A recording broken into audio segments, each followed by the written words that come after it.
Greetings. Hello, hello. Make sure I am on the channel. All right. All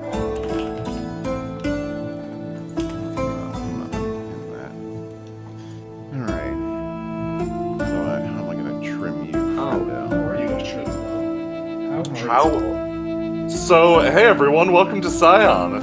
Hi. How is everybody? I'm doing pretty damn good. Pretty good. Excellent. Pretty good. I'm getting on the channel right now to see what Chad's saying. So, Chad, your screens are going into the void right now. We got a lot of cool cats.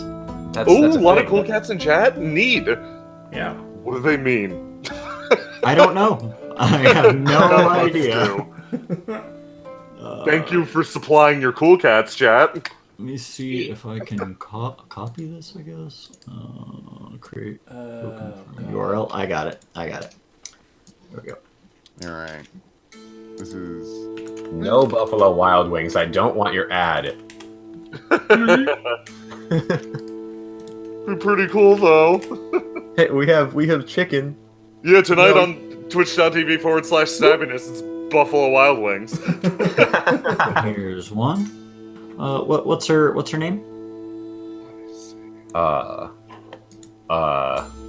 If you're asking me, the answer is I don't know yet. That is A-okay. I mean, O'Connor or something. It's an Irish. I'm just a name temporarily. first name O, last name Connor. We're both going to be Irish, it looks like. Mm-hmm. Yep. Yeah. Oh, fantastic. So I'll post. I don't have an accent, Yeah, so Irish American. Yeah, easy. I might try it. We'll see how far we get. Oh, nice, I am nice. not gonna try an accent for me. Did you announce this in the Discord yet, Stab? I have not. If somebody could grab that, I'd appreciate it. I can do that. Actually, I got it. I got okay. this. I was just about to get in there and get that. Let's see. All right. Just posted Yeah, my I- boyo. I don't even know what Yeah. to Google because I'm terrified of the results. Well, all right. I'll be your safe search. What are you thinking? And I'll tell you if that's a bad idea. Well, my character is Egyptian. Or Egyptian American, I guess. Okay. Nerdy girl, basically. Okay. Here's another. What if you did nerdy girl, not from around here? Yeah, Let's see what pops up, Will. that will produce no problems. Let's see. It's a stock image of... Oh, Perfect. this is awful. I'm gonna Oh. link this in Discord and nowhere else. Oh, good. Oh. Well, This is what we got, Will. Maybe. all right. Saving image now. If that's what you want to do. No! If you just zoom in on the face, it's okay. No! It is not. Maybe Alright, I'm just gonna go to the Grand Blue Wiki. Let's do a quick little I guess sound Explanation. test. What the fuck's and- going on here? Yeah, sound test / explanation. I'll go last. That way I can also explain what's going on. Oh, fantastic. Hi, I'm Jay. I'm not streaming tonight. Hey, how's it going? Hope you're all doing great. I'm excited for some Scion. Hey folks, I'm William. If you are on Surprise Round, you know I run Evan Ward. On here, I've been a part of a few different things. It's just like random extra voice, so I'm excited to give this a whirl. Oh, me first. Okay, I didn't even. Well, I'm always ready. That's how you know I'm perfect for this. Hi, I'm Gannon. I am in Carbon Interface, and that's it. Yeah, I'm here. I'm having fun. Yeah. Fantastic. I'm Carl. I am in a variety of things on here, mostly chaos streams. But yeah, you know me by this point. Yeah. Cool. And I am Austin. I'm going to be running this tonight. This is Scion, and what this is essentially going to be is it's going to be a short, maybe 2-session thing. Tonight we're doing character creation. So I'm getting everybody together. I'm gonna explain the rules. I'm gonna explain the concept of the game and everything like that. This one's not gonna be a long runner. This is more of an example of what you might be able to expect if you hire me to be your GM, because that is something that I do. Basically, for $20 a session, I will run a game for you. As long as it's a game that I know how to run, I'll be happy to do that. And basically, I try to do it maybe twice a month. Once. First 2 Fridays of the month, because that's when I'm on my bad paycheck. I'm so sorry. And oh no, it's no problem. I just have rent, and so I will run a game for you and your friends, $20 per player, and we will essentially go through, and this is kind of what those games tend to look like. Usually I'll get everybody together. I will explain the rules of the game if you're unaware. I will essentially, and I'll give you that experience. I generally will only do one-shots. However, throughout the course of that one-shot, I will make sure that you have an experience that you feel is worth paying for. Most people who have done it have said that it was a pretty good time, and I hope that they aren't just lying to me. We'll find out tonight. And so right now everybody's getting images of their characters together for me, and then we're gonna go ahead and get started with some character creation. Cool. Let me grab this one. You know what? Incredibly important thing I forgot about my character that I need to add right now. He wears glasses. So I need to Oh, yeah, there you go. There you go, Will. Perfect. Will, there's a text tool, children. let me use text tool. Two O's. 2 O's. Hyphen. Let's just Carl,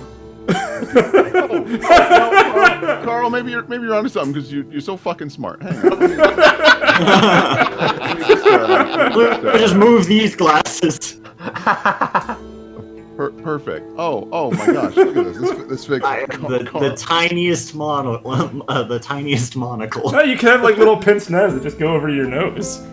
You know what? I can't just copy paste that, so I'm just gonna put on my old glasses. You know what?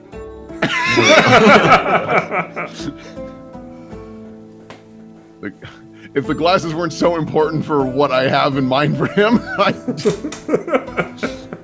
I see somebody asking in chat. This is going to be a 2nd edition.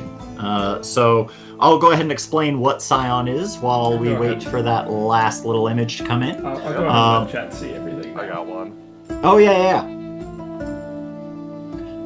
So Scion is a game about playing the children of gods in a modern fantasy sort of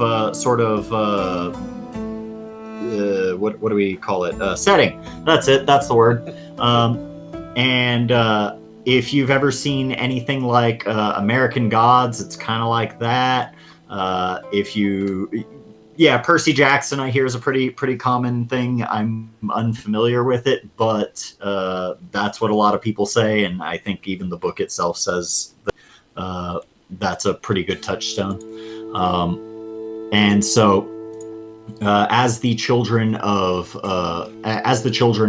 deities and gods, your parents will look upon you and usually kind of get them embroiled in their shit. And it is up to you to deal with all of that along with your own awakening godhood. And so, yeah, that is more or less it. We're going to be playing Scion 2nd Edition Hero. So we're a little more powerful than starting characters would be. As starting characters are not quite, they're basically just exceptional mortals, whereas here you get superpowers and stuff. So we're gonna have some fun with that. And so if we could get, do you have an image in mind yet, Gannon? Or are you still poking around? Oh, I sent you my thing, didn't I? Oh. Oh, I don't. You want me to have a more? Oh no! I'm sorry. Jay. Yeah, no, I'm sorry. What? Jay is who I'm talking Good about. choice, Jay. No, I got one. It's in chat. That's what you're going with, huh? Legit, I had 5 minutes to prep. I can find one that's less intense. Maybe find one that's like a person. That's vaguely humanoid, at least, but It is. It It's is. as big as a mountain. It is. Yeah. Stop So it. if you've ever watched Valor Academy, Nilani is a perfect example of what a Scion is. In both the way that Scions work in this is a little different from the lore we established with Nilani, but that's the idea basically. Cool. I realized I could have just taken the actual picture of the ginger girl who's otherwise not anything unique from The Scion book. Yeah. I was actually thinking that because like she's on the cover of the Origins book, and I was like, oh, that looks just like the girl from the Origins book. I totally could have taken this girl, but oh well. I'm gonna steal from Grand Blue instead. I'll steal from Grand Blue too, Carl. You won't be alone. It has good art. just Hey, man, shows this Randy's. works. Listen, Yeah, it does have good art. man, Let me. Yeah, let's grab this boy. Carl's gonna call me out on this one. It's also pretty intense. Yeah. But let me. But at least he could pass for being human. Listen, you're giving me a chance to play a demigod. I am going hard. Fair. Alrighty. You're fair. This is gonna be interesting because normally I would play the big burly guy for demigods. I'm actually gonna play like a little trickster shithead. Yeah, that's normally what I do, honestly. Yeah, we kind of swap this around. We a bit. swap this shit. I wanna play big boy. I wanna play big chongus. Alrighty. Yo, what's up? It's me, Chongus, So, Chongus. son of Chunk. son of Chunk, god of Chunk. Alright, so, we are going to essentially, so we're gonna start going through the character creation process. We've kind of taken care of like the very basics off stream. And so what we're going to do is I'm going to have you guys fill out. Yeah, it looks like some of you guys are already on that top row of stuff. So your name, your character name, your player name. You don't have to fill that in, but you know. And then your patron is going to be your deity parent. Oh boy. Why? And so while we're doing that, we can kind of like go around a circle and tell us about a little bit about that concept. Will, who are you playing? I plan on playing Donovan O'Reilly. He is the son of Don, who is this Celtic god of death. His big thing is that he's got this massive rocky island with a lighthouse on it, and he kind of guides the souls to the afterlife. And Donovan here kind of uses that whole journey of death to his advantage, but he doesn't like to be referred to as a man of death. He prefers to consider himself an agent of love. You see, he's nicknamed the matchmaker amongst the underworld of criminal activity because You tell him what person you want to have a date with, and he fucks up all of their travel because he can manipulate journeys of people to be at the exact location you need them to be to have an accidental encounter with you. Whether that be a hitman, a death, whatever it is. Either way, the date is always going to end with a lovely kiss from a beautiful woman known as Death, thanks to Donovan O'Reilly. Nice. And so, that sounds awesome. Ganon, who are you playing? Yeah, that's a good question. I'm playing. Let me look at Irish name generator. Yeah, go ahead. Cassidy Bannon. Hey, that's like my name. Dude, you're doing a gender band? Cool. And yeah, just fill that information out up on the top of your little character sheet, and you are playing the child of The Dagda. The Dagda. Yeah. So you two are the two of you, Will and Ganon, are actually part of the same pantheon. You're both taking from the Tuatha De Danann, which are they're like the Celtic pantheon. Yeah. You're the smart one though. Or maybe what god are you following? Dagda is the good god. He's the big magic man. Also, not necessarily magic, but he's the smarty boy, but also not smarty boy because he acts like he is an Irish god after all. Yeah. Everyone thinks that he's kind of childish, and I'm struggling to change my character information. I don't know why it will not load. Oh, really? Okay. Well, no biggie. Sorry, my internet is bad. No biggie. How many D10s do you own? A lot. Okay. Well, go ahead and grab like 15 of them, and we can do some of this stuff. We can go ahead and do some of this stuff off. Like you can roll 20, because it's not that big a deal. As long as you're able to play. The other thing I'm gonna have you do is let me get the character sheet. Do you have a printer? No, but I have the character sheet in front of me and I can fill it in. That sounds good. Yeah. The other thing to also double check is to make sure that everyone has access to their character sheets, because, like, I can see Michelle, the example character, but like Alteriamonte, I can't see or. Everybody should be able to at least see everybody's. Yeah, characters. I see everybody's. I can fuck with my own. Okay. Yeah, and you should be able to edit your own. And let me take a look.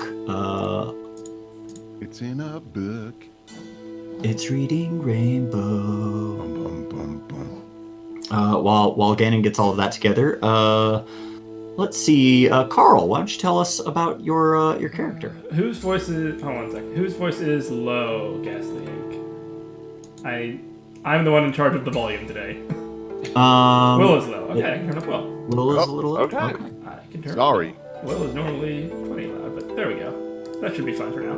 Sorry. Okay. Anyway, my character is Taliba Arafa, also known as Tali for short, and she is the daughter of Jehuti, or also known as Thoth, the god of wisdom from the Egyptian. I'm gonna pronounce this terribly. Niger. Is that how you pronounce it? Yeah. Close enough. Nailed it. You can even just She has always been kind of a socially awkward bookworm, and then basically she got to college and became one of those career students. She finished her degree and moved right into the next one because she was never really super passionate about anything in particular. And then, do you want me to go into how she awoke into her godliness, or just said? We can dig into that a little later, but okay, yeah. So she is kind of a career student, and now she serves as an ambassador between God and man, between the pantheons and between the humanity and the gods. Mm-hmm. Yeah. Then Jay, why don't you tell us a little bit about your character? Okay, my boy's name is Alteria Monte, and he's the son of a famous Italian director who came over to America, retired at like some ranch in the middle of fuck off nowhere, and he grew up incredibly privileged, just absolutely like lap of luxury, and his Scion awakening actually like his was this big life altering like occurrence for him because he never hit the gym, he never got swole, but it turns out he's related or at least awakened to in some way the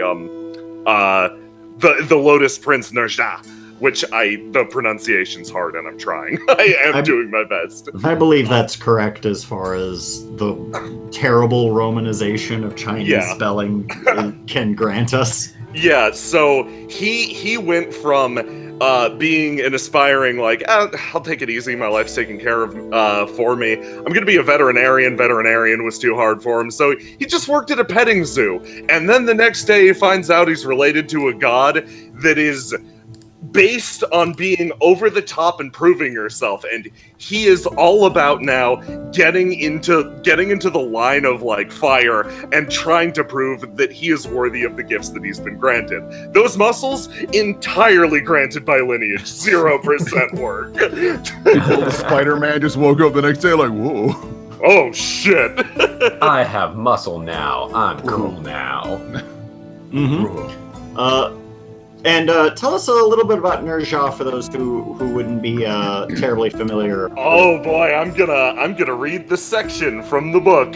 Yeah. Won me over if that's cool. Yeah, go for it. Yeah, so it goes through through the various accomplishments of Nerja. Or someone in chat is saying Neja. I've heard that too. But I'll go with that suggestion. Neja doesn't give a damn what his scions do as long as he hears about it. Want to start a wuxia battle in a nightclub? Rescue a busload of orphans from a right-wing militia? Cure cancer, but one of the cool cancers? Knock yourself out. Knock someone else out too. Make dad jealous. That's how he knows you're his kid. So I'm all about being flashy, over the top, and making a name for myself. It's all about being badass, baby. Yeah. And so with that, we'll go ahead and start the actual dots to sheet character creation process. So Scion runs on Onyx Path's story path system. That's what they call it. And let me see. And so when creating a character, you might notice that if you've ever played a World of Darkness game of any stripe, that you're looking at a pretty similar character sheet. This is a lie and a trap made to deceive you. and so the first things you're going to do in Scion is you're going to choose your paths. Each of you have a concept at this point. I'm sorry, Ganon. I wanted to get back to you. What is your character like? Cassidy was one of many children, and was the one who was responsible for the other kids growing up. So she kind of was raised on the streets for the sake of providing. Comes from a poor neighborhood. Eventually she worked her way out and is actually a EMT now. Oh. Yeah. Nice. Because she wants to do things to help people instead of just, what she had to do to survive. Mm-hmm.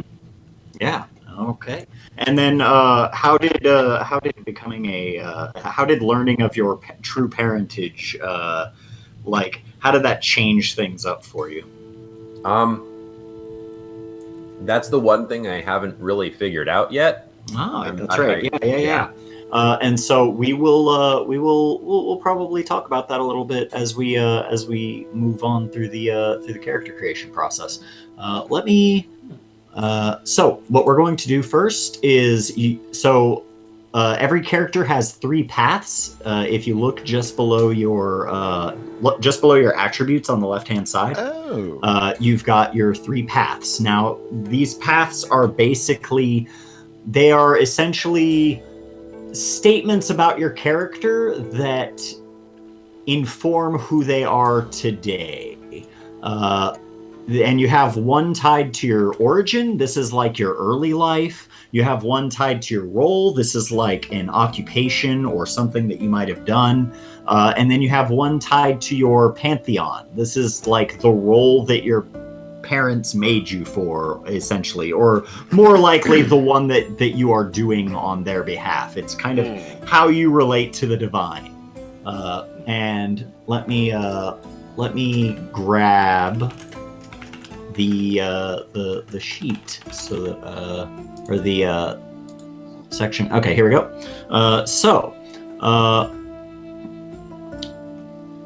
Part of a hero's concept is their divine patron and genesis. Even if you don't explicitly call them out in the concept, you should settle on them now. This concept doesn't have to have any direct mechanical effects, but each time you find yourself stuck further on this process, returning to your character concept can help you figure out the best choice for your character. That would be like a broad overall concept. And so let me grab one of like the example characters that they love to show off. Or actually, I'll just grab my example character that I made just to make sure that I understood how to do this. Sure. So what I had made was I made Michelle Yuan, who's a child of Guan Yu, the god of war. Yeah. In the Shen pantheon. If you've ever played Dynasty Warriors, yep. And so, Like Guan Yu. Yeah. Guan Yu is my dad.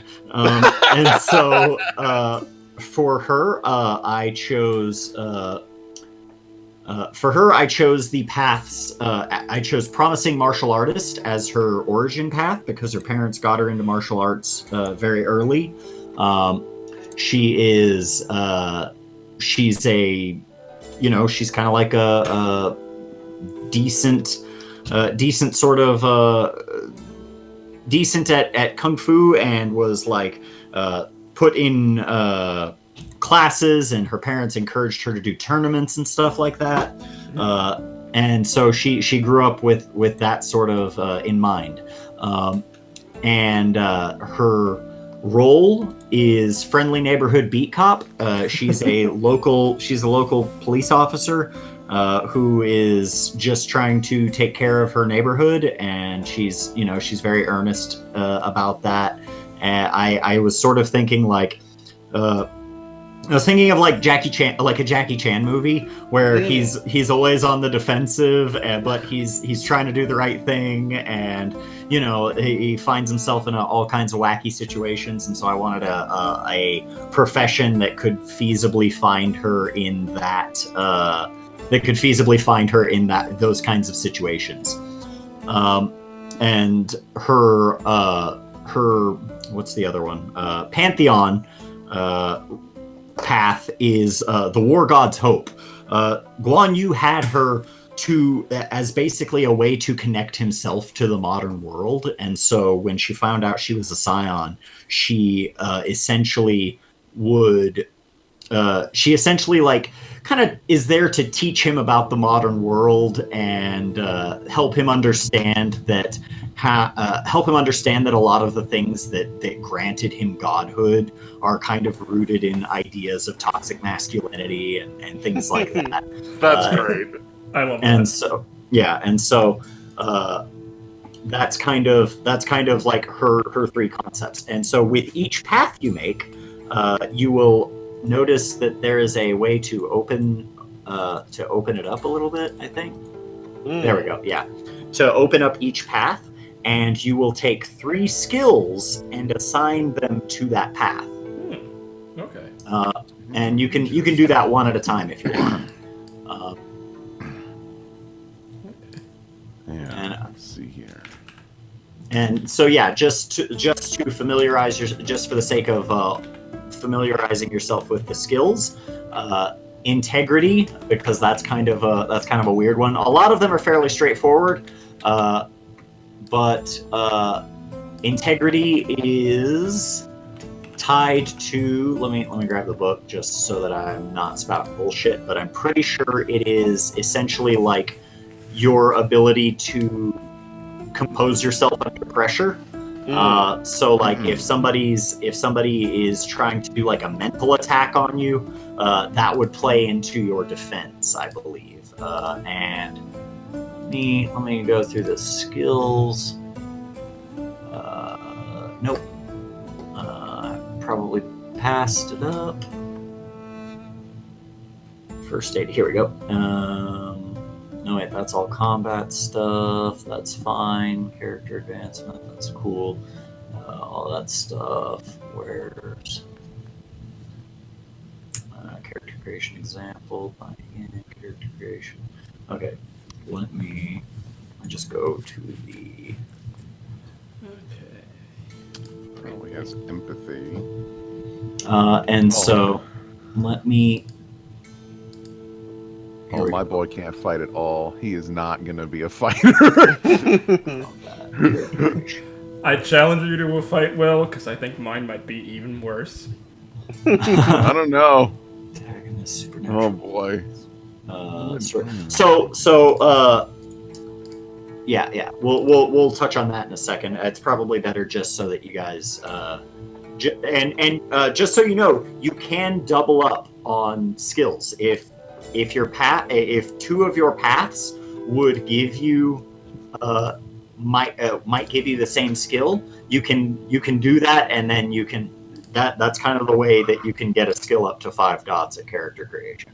Wow. Okay. I'm not going to try and yeah, you can't triple up, so each path can only skill can only be used twice in all 3 paths. Of course, right. That makes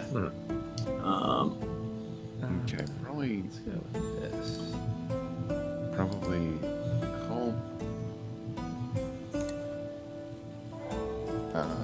What would be another?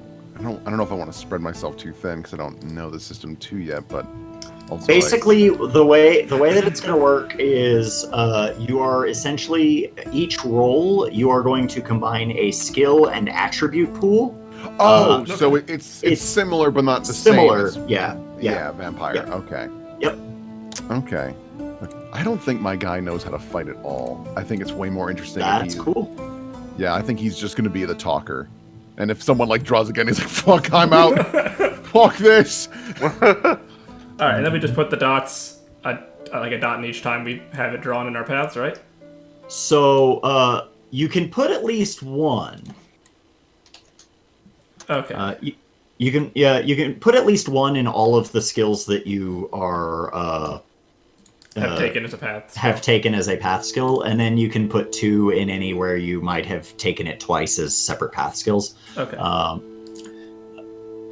But we're gonna essentially what you're going to do is you are going to prioritize those paths. One is going to be your primary path, one is going to be your secondary path, and the other is going to be your tertiary path. Okay. But we'll focus on that aspect once everybody has chosen their path or their skills. Okay. So just let me know once you've got that. I'm still trying to find in the book where the skills are detailed. I think that might actually be in Origin, if I remember correctly. I could not find them in Origin, so I'm actually going to check. Help you look then. Chapter 4 is traits. I think so. So really quick, Origin is our background more or less. Role is our current function, and society / Pantheon is the plan. Yeah. It's kind of like the. And this can be from a out of character perspective as well. Your character isn't aware that they have these paths. This is like a meta tool for you to be like. So you can either use path as the path. You can either use Pantheon as the path that your parent created you for, or you can use it as the path that you eventually want to embody. Gotcha. Okay. So is leadership, do you think it's leadership or persuasion to want to be the center of attention? Probably leadership, right? Leadership. I think you can make an It's argument hard for it, because, right? You can make an argument for both. Yeah. I'm gonna go with leadership because it sounds like Will's going harder in persuasion, and that seems fun. Yeah. Sure.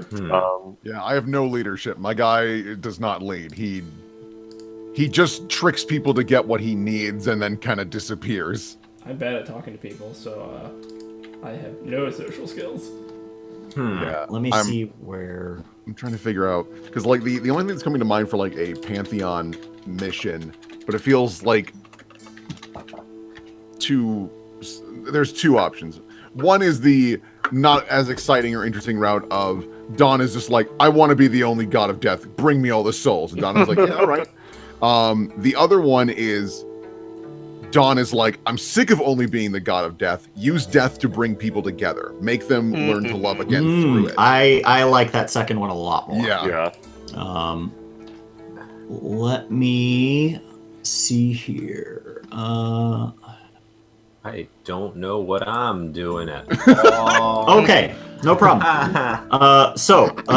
Do you see the part with the because you kind of have two. You have like your the race on the street and the medical technician thing. Yeah. And your third. Let me take a look at the Dagda real quick. Yeah. Austin, I did find the skills. They are an origin on page 58.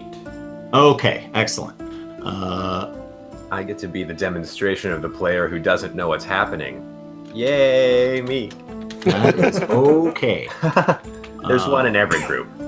Let me see. It's always me. This is... Oh, I'm looking at Origin. Okay. So, all right, I'm trying to look for two things. What page did you say the system stuff was on? The skills are on page 58. I see. All right. So, if you could go through and explain integrity for me, Carl, real quick, while I get myself on the Dagda page. Integrity reflects a character's emotional fortitude against outside influence or to resist leadership or persuasion. A character uses integrity to resist emotional swaying and to hide her own emotions. So if somebody's trying to use like leadership on you, you would roll this to defend from that. Yeah, to defy leadership and to prevent it from not be easily persuaded. Okay, yeah, then I definitely want. Yeah.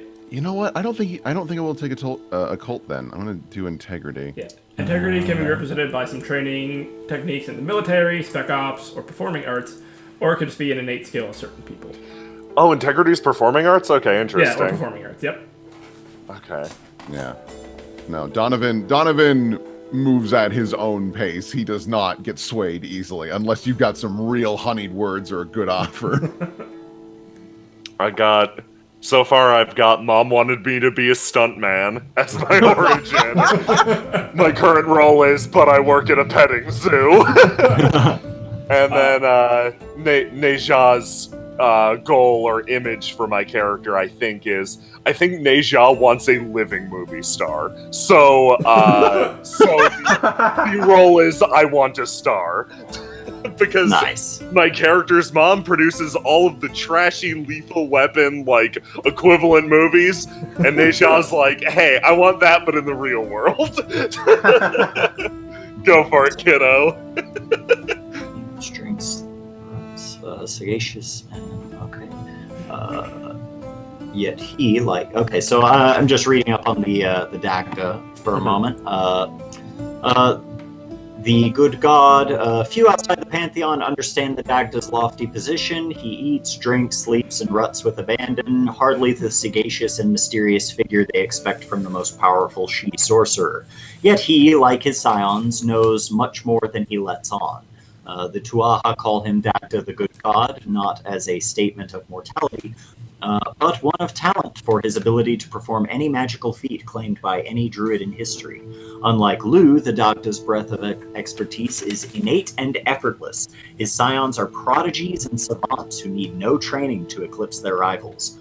The Dagda embodies Anik as a battle god of fertility and plenty. His famed cauldron, one of the Tuatha's 4 treasures, feeds all comers to satisfaction no matter how numerous. He single-handedly builds fortresses and walls to protect his people. He fights and leads armies, acting as advisor and strategist, as well as frontline warrior with his enormous club that both slays and heals. People seek out his scions for advice, tutoring, and training of all kinds. And they cheerfully provide for a price. Those in the know those in the know can perform certain favors for the fair folk to access hidden libraries connected to the Dagda's otherworld realm. So, what you could do is you might be you might be some manner of lore keeper who is very knowledgeable about various things. If that's something that interests you, you could be a. I remember when we were talking about it for earlier, there was that element of the savant level excellence in what you're doing, and the giant club that kills and revives people, basically. And being an EMT, like the idea of the infinitely superior survival rate when I'm on the job. So do you see her as like so what I want everybody to do is especially as it pertains to your Pantheon path. If you were to theoretically become gods, what do you think you would be the god of? What purview do you feel that your character would most represent? I think that'll be a good way of sort of figuring out what that last little what that Pantheon path should be.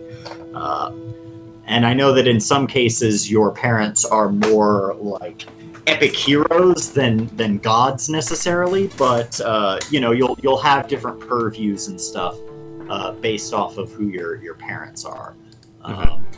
And for your last path, you have to choose the 2 skills related to your Pantheon, correct? For your last path, you choose the skills related to your god's Pantheon. What? So. Yeah, what do you mean? So, like for the Niger, their skills are academics and occult, and then the third one I get to pick still. I believe that's what is their requirement, correct? Yes, one of you're right. So for all of the Pantheons, there are let me see. They're like set ones. Yeah. For the Pantheon paths, there are set skills, and you have to choose at least one of them. Okay. And let me get those for everybody. That would be great. Yeah, that is good to know. I was not. Yeah, I completely forgot. So I'm looking up. I'm on the Tuatha De Danann page. So who's yours is you are the Shen, right, Jay? Yeah. Right. Yeah. Let's see here. Your skills, Jay, are academics and leadership. Oh, okay, cool. Got that. I'm just sitting here like crossing fingers, like, oh, don't fuck me, Tuatha. Being a nice guy and being a leader. Is that is that at the beginning or it's near at the end, actually? Near the end. Okay. I'll see if I can. Weird. Okay. Tuatha. The Tuatha De Danann are close combat and culture. Oh no! Hey! Culture's probably not terribly invaluable. Yeah, I could see culture being. Yeah, culture could probably work with you. Are you gonna throw hands with me? I will. Yeah! Healer punch good. Culture is a character's skill that represents their exposure to different societies and cultural ideas. A character with this background can spend time appreciating art, language, and religion from around the world, and can easily identify faux pas and social hierarchies from groups ranging from foreign companies to insular internet forums. So you can fit into society pretty well. Okay, that makes sense, because I envision this guy travels a lot for his line of work. Yeah, so that's a good pick. Okay, close combat, right. I feel like maybe he's had a few too many close encounters. He's like, all right, I need to learn something. How many drunken brawls have you been in? Fucking Christ! And Through windows. so Ganon, on your third path, did my suggestion help out at all as far as trying to put words to it? I know that it's a hard thing. Like the character I made took me a while to really hash out everything. I like the idea of where I would be in a pantheon being a swole healer. Okay. Sensible wordplay. You could do Cleric swole. yeah, cleric is a fine word. Let's see. Cleric as it pertains to Dagda. Maybe. So you were talking about that club. That's kind of what you're interested in, and so maybe Druid of Life and Death. Oh, okay. That's way better defining than what I would have had. Swole cleric is not much of a. Yeah, it works. Yeah. And so the other part would be choosing the 3 skills related to that. Have you chosen the 3 skills related to your other 2 paths? No. Okay. I've still been thinking about that. Yeah, okay. So I think for your first path, which was Raised on the streets. raised on the streets, you could probably get away with like close combat. You could get away with Probably culture, because you're culture. Yeah, culture makes sense to me. survival, perhaps. Survival. Yeah, those 3 would probably be pretty good. Maybe medicine under certain specialties, but I imagine you'll be choosing medicine for your second one. So Yeah. How many do we choose with each thing? It's just the.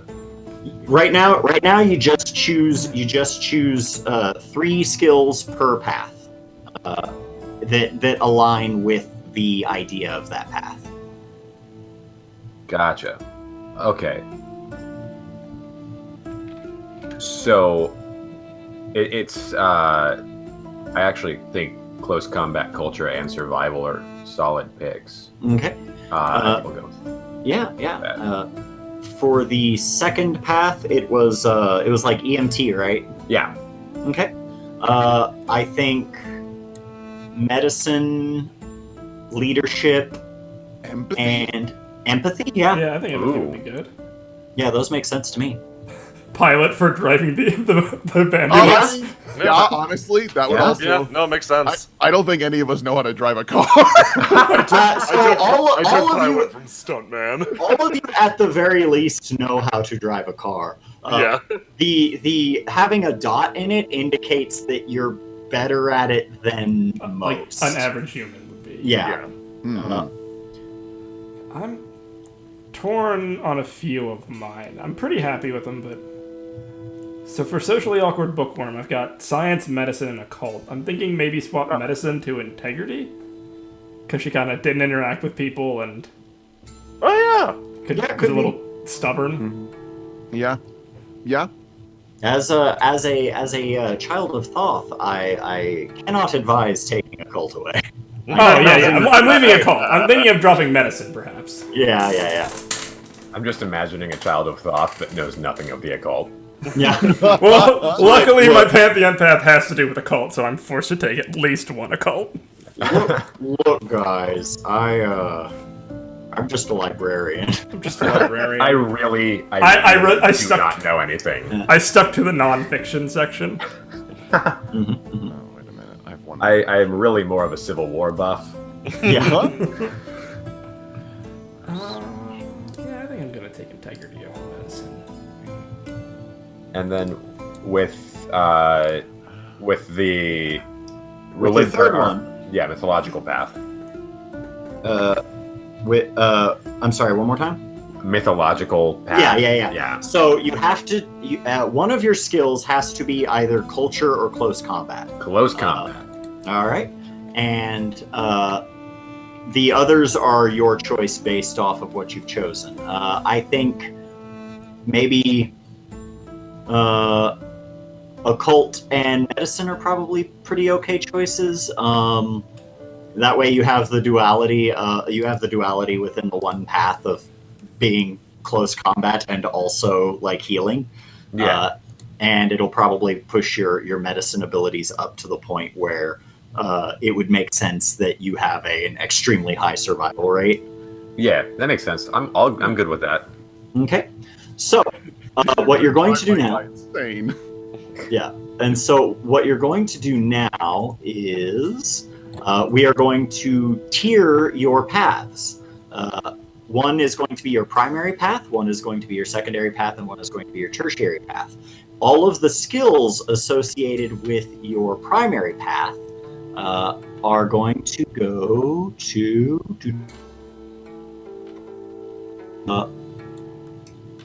let's see. So you get 3 dots in each skill associated with your primary path. Okay. Oh. So go ahead and so you will choose one of the paths that you have made as being like this is like my main path. Yeah. Okay. It's a matchmaker for sure.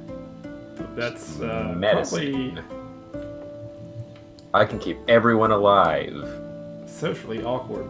Mine's probably Ambassador of Immortals at this point.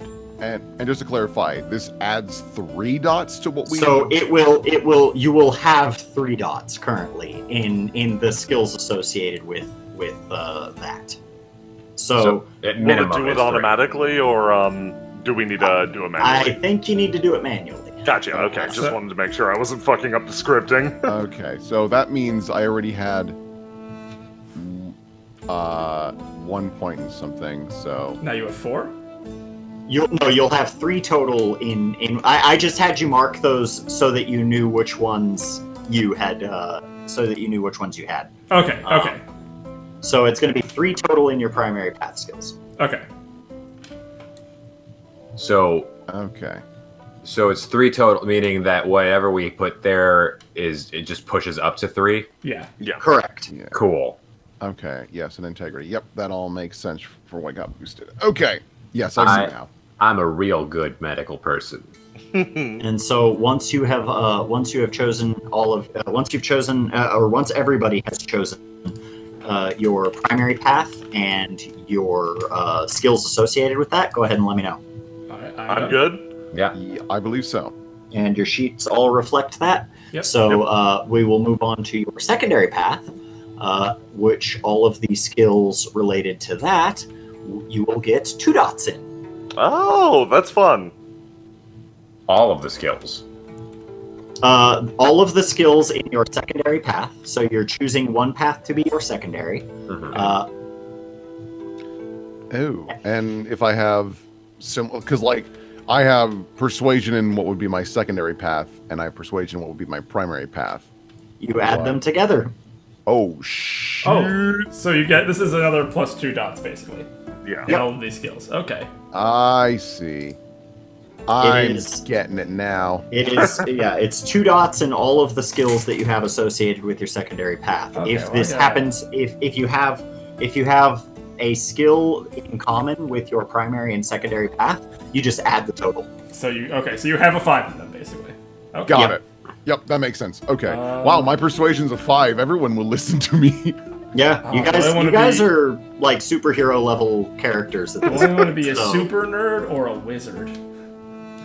Me playing honest with my character, I thought close combat would be my highest stat. Turns out it's empathy. Oh, that makes sense for you, Jay. yeah, there's Jay. Yeah. I'm gonna pick to be a And so once you all have those dots filled out, just let me know. I'm gonna So- pick this one. Does that? I guess I spaced a second there. Does that mean that we have 3 dots for all of the primary? Yeah, you You have Oh. you have Oh. 3 dots total in your primary skills, and then you have 2 dots in your secondary, and obviously you'll have 1 dot in your tertiary. Yeah. That's, I get it now. I didn't pick it up at first, but Yeah, I- it's a little confusing. yes. No, it makes. Yep. And one of the reasons that you can't have the same skill 3 times is because I'd push it over to 6. That's clever. That is Okay. correct. Yes, that makes sense. Huh.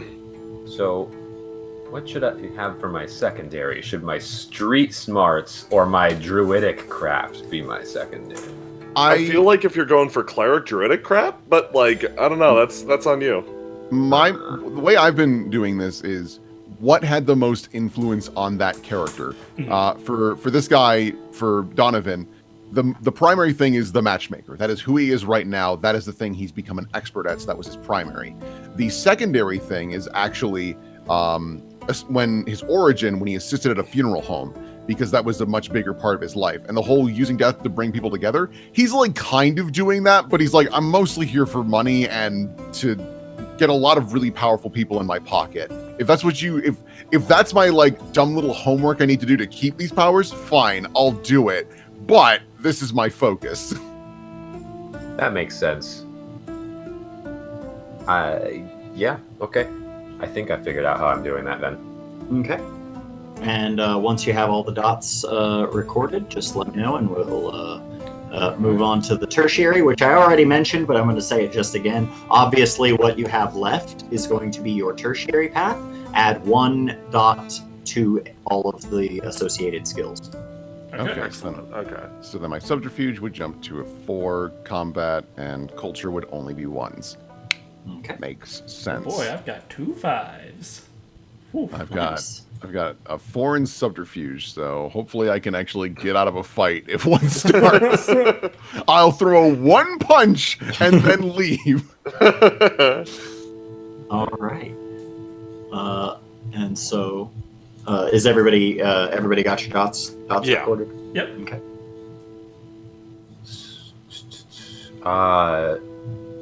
Sorry guys, I'm slow. No, You're it's cool. You're good. You're good. That's what we're doing this for. Just so that I make sure everybody's on the same page and we don't end up skipping over important stuff for one player because I was trying to keep up with everybody else. So that's okay. I'm Looks a at real socials. good medical person. I got 4. Ooh. 4 dots in medicine. Nice. Yeah, I can keep people alive. Mhm. Oh yeah. Well, I've got 1. I Oh can put yeah. a band-aid on somebody. Hey Jay, what was your close combat at? 4. Yours is 5, ain't it? No, I was worried I was almost equal though. I'm at 3. Okay. That's That pretty works. good. That works. Is Yeah. anyone good at like leadership or persuasion? 4. Yeah, I've got 4 in leadership. I am a 5 in persuasion. Oh, I have 3 in leadership. I am bullheaded, so it will be a matter of you trying to convince me. Well, because I have a 5 in integrity. Alrighty. And then, I believe all of you have your skills recorded and all that good stuff. So, now you're going to do your specialties. Anything that you have 3 dots or higher in, you get a specialty. Ooh. So a specialty. Specialties will look different for each skill, but like it's basically like a more specific version of that skill. So, and whenever you're invoking that, you get bonuses. Okay.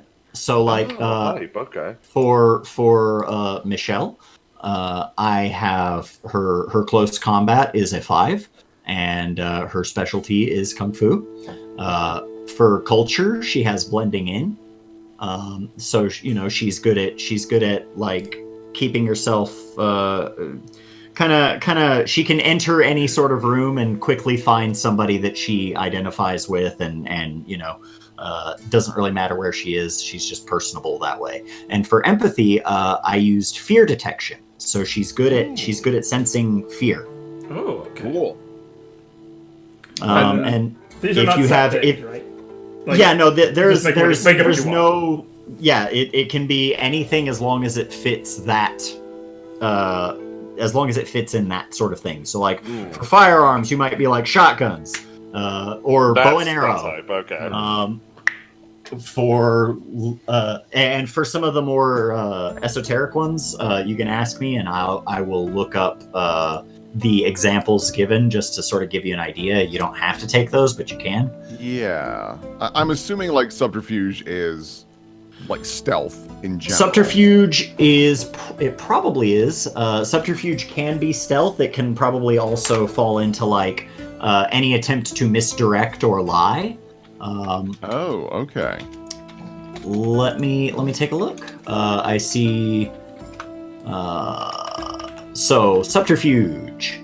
Subterfuge represents the character's ability to deceive others, hide, and create disguises. It also helps them commit criminal acts such as forgery, sleight of hand, and lockpicking. So any of those could be a specialty. Cool. This can represent training with an organization of criminals or even spies. At Subterfuge 1, basic lies come easy to the character, and cheap locks do not present much of a challenge. They know enough to stay off the radar of local authorities.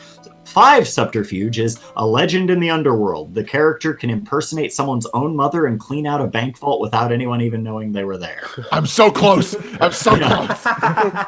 So 3 is a master thief, extremely adept at criminal activities. They can spin complex lies and break into most safes. The constabulary is likely aware and frustrated by their exploits. I think what I'm going to do for subterfuge is twist fault. So, like, if someone were to be like, "Who did this?" He's like, "Oh, is that guy over there?" Oh, passing the buck. Yeah, passing the buck, shifting blame. Yeah, that's one of my favorite. That's a classic subterfuge specialty. I am very intimate with that specific specialty. I envision like his main go-to for like getting involved with things is he gets in there, figures out what everyone likes, and goes, "Oh, I know how to make this work in my favor. Oh, that feller? Yeah, no, he fucked your mother." And like that's enough to like pass the buck to start a whole war. And he's like, "Oh, job's done here." All right, job's done. Time to take a nap. All right, and so if anyone wants some other examples, I can throw them your way. An integrity specialty. Integrity, yeah, that's kind of tough one. Kind of a tough one to grasp. Do you know what pages these are on? I can just listen. It's page 58 of Origin. Yeah, in Origins, it's page 58. Integrity. So a character uses integrity to resist emotional swaying, hide their own emotions and intentions from others. Integrity can be represented by some training techniques in the military, special operations, or performing arts, or it can be an innate skill of certain characters. Like you could have like an integrity specialty of like resist torture. You could have an integrity specialty of keep secrets. Okay. Ooh. I do like things like that. that. Actually. Okay. Yeah. I'm thinking for integrity either like keeping cool or keeping secrets. Yeah. I like the idea of like if he gets into a situation where someone's like actually intimidating, it's him trying to be like cat grin with a bunch of knives around him in his head. Fuck. Yeah, I'm gonna go with I think keeping secrets for mine. Unless you really wanted that one, I can think something else. No. I think for my guy it makes more sense to be keeping calm or keeping demeanor. Yeah. Would you mind terribly if I just took sense fear as an EMT with empathy at that point? It makes sense. Yeah, no, that makes sense. Yeah. And And just so you know where the scale is, at Integrity 5, an expert with long experience and formal training in resisting mind control or torture techniques, unable to be broken or swayed in a direction they don't ultimately want to go in. yeah, I think keeping secrets is good for that. Yep. What's a good 4th level for medicine? For medicine. So, medicine can be first aid, it can be surgery, it can be what would it be? Maybe the type of medicine that you specialize in making. Like you could have like narcotics. You could have. I don't think you would, but narcotics would be an example. You could do brain chemistry. So just giving you kind of a good breadth of knowledge about the medical field. Let's see. Skill in medicine represents a character's knowledge about the operation of the bodies of living things. So you could take anatomy, Their experience allows them to diagnose and treat any living creatures so long as they bear some resemblance to creatures she has encountered before. You are medicine 4? Yeah. All right, so medicine 3, the character can treat even serious injuries and stabilize what might otherwise be a fatal wound. With the right facilities, they can diagnose diseases and administer ongoing care. Where 5 is a master surgeon and physician able to save lives regularly with quick and accurate application of aid. The character can perform transplants and life-saving excisions, even in extremely challenging conditions. So you're somewhere between those two. You're pretty good. I think Yeah. I've picked mine out. Okay. I think I'll go with anatomy. That seems good. Yeah, that's probably pretty helpful. I mean, honestly, anatomy could be pretty useful, like in the fight, even. Yeah. And in fact, the system has things like where you can kind of use the specialty of one skill to inform another. So like you could, if you're trying to hit somebody, you could feasibly use anatomy as a specialty in close combat. That's cool. Yeah. I can match Jay now if I just punch in the right spots. I pretty think cool. specialties incur automatic successes in this rather than extra dice. So, like that, you get an enhancement bonus instead. Let me do. Does everybody have all of their specialties listed? Yes. I'm still struggling. Close combat. I was thinking of I'm at 3, so bar brawling maybe. Yeah. You could do bar brawling. It could be with a specific weapon. You could just take melee combat, as in not hand to hand, but Clubs. weapon. Like I have a weapon, anything from a club to a sword. A character's skill in close combat can determine how well they are able to fight in close quarters with a foe. Usually this means a background involving combat training or experience, whether at a wushu guan or out in the mean streets. Close combat applies when wielding melee weapons or bare fists, even when grappling and subduing an opponent. How many dots do you have in 3. Okay. So 3, very talented at using both fists and weaponry effectively. The character can easily take down multiple untrained opponents or a skilled single combatant. Cool. I think bar brawling is that. I'm worried it might be a little too versatile, but It's fine with me. If Cool. you want, you could take fucking improvised weaponry if you wanted to. oh boy, improvised weaponry. Here we go, bud. I just need to do persuasion. I think, if possible, I might just do gaining trust, because he uses his honeyed words to get in there, and that's when he starts twisting people. And you have a persuasion of 5, correct? Yes. Charisma is just one step short of hypnosis. This character can convince even cynics to believe in them and regularly receives preferential treatment. It's hard to find someone they can't win over. Cool. Excellent. That's exactly what I was hoping for this guy. Excellent. Do we want to read out our specialties?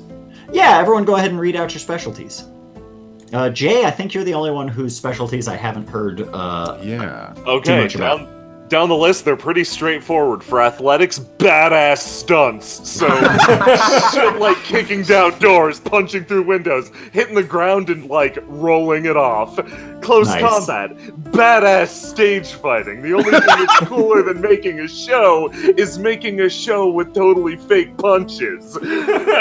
Even more than that, leadership, badass star, always at the center of attention. There's nothing more badass than that. And finally, empathy. There's the piece de resistance, the pinnacle of badassery, badass emotional vulnerability. There's nothing tougher than putting yourself out there and letting people know that sometimes you cry and you can smell the tears on them too. That's great. I like badass for the stage combat, because that implies that you fake punch someone so hard it hurts. Yeah. He is specifically They just trained- can't help but sell it, and they're like, how did I do that? He didn't even make contact. Why is my jaw broken? If a that's like one of your abilities. If a camera is nearby, you can like based off of the angle that the camera is looking at you at, you can kind of like fuck with reality and like Make it look like the you way really stage stabbed that combat guy. works. Oh, That's- that's so good. And thank you Oh. for this gem. You make sure to let Donovan know that, because he will absolutely help you fuck around with that. Like I'll give it to you as a fucking knack. Like, Oh, beautiful. let me see. What is Carl? What specialties did you choose? For mine, academics, it is ancient history. Nice. I have learned a lot about all the Pantheon, so I figured if I'm going to be the ambassador, I got to know about a little bit of everything. Yeah, you got to know your shit. Integrity, it's keeping secrets. You can only learn them when I want you to learn them, and that's if I'm the keeper. If my dad's the god of knowledge, I should know when people get to learn things. Fair. Yeah. For occult, I picked necromancy, since my dad is all about is part of the people who weigh the souls of the dead and making sure you're keeping justice and balance. Yeah, and that could even be something that you like picked up like with Anubis. Like just because you have one parent doesn't mean that the rest of the pantheon like doesn't interact. Like with all you. of the pantheon of Egypt has to do with people being dead.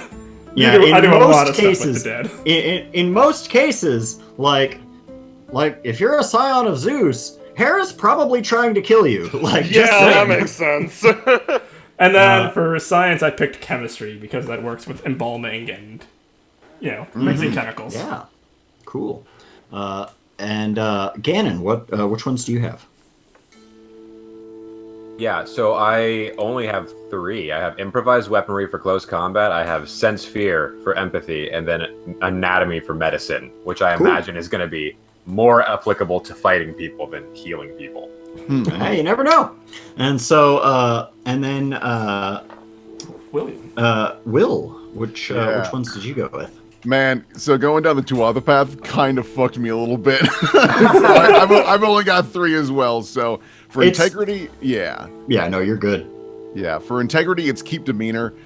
Basically just years working at a funeral home, he needed to learn how to be like the strength when it comes to people having all these emotions, as well as if people try to, press him for information, he's like, I gotta keep that to myself. Persuasion is gaining trust. Over the years, he has learned exactly what to say because he's had to console so many people, how to become a friend within a few sentences. And subterfuge is passing the buck, which is just anytime a job goes bad, he knows exactly what to say to make the cops just fan out to go find someone else. Oh my god, we've got a perfect combo where you want to fly under the radar and I want to be on it. Yeah. Oh, yeah, no, like he's gonna pass the buck on to you all the time. Beautiful. I just realized I actually have leadership at 3, and I just completely overlooked it. So I have a 4th that I haven't allocated.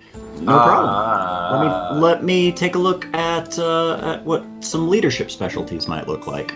I would think, yeah, oratory skills, commanding,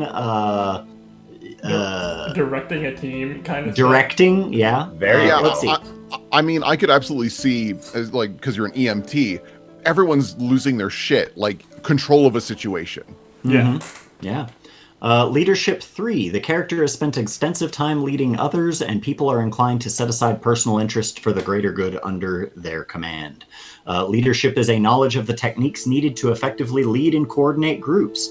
Characters with this skill can look at the bigger picture in order to make sure every member of the team is contributing in the most effective way possible. These characters radiate a confidence that lets them take control of a situation. Team directing seems pretty apt for the career path that I am on. Yeah. Okay. So, let me take a look at the next part of our character creation. So, this is going to be attributes. Your character begins with a single dot and all attributes for free. You're welcome. Yeah. So, on your sheet, and I might need to grab the actual sheet to confirm this. because I don't think the Roll20 sheet has it indicated anywhere.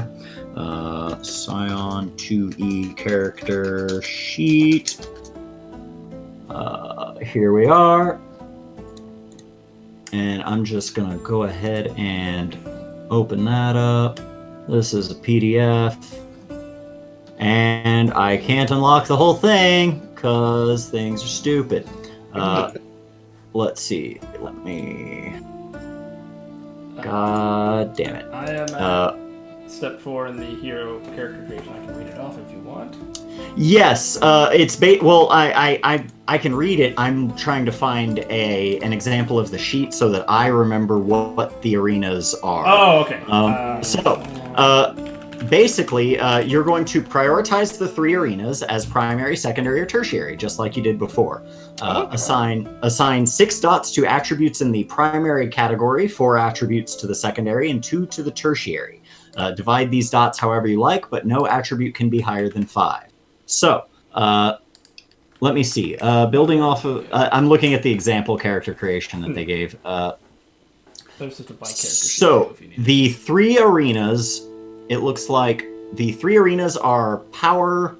finesse and resilience? Yeah, power, finesse, and resilience. So, the way you would normally do it in a World of Darkness game, but reversed. So, instead of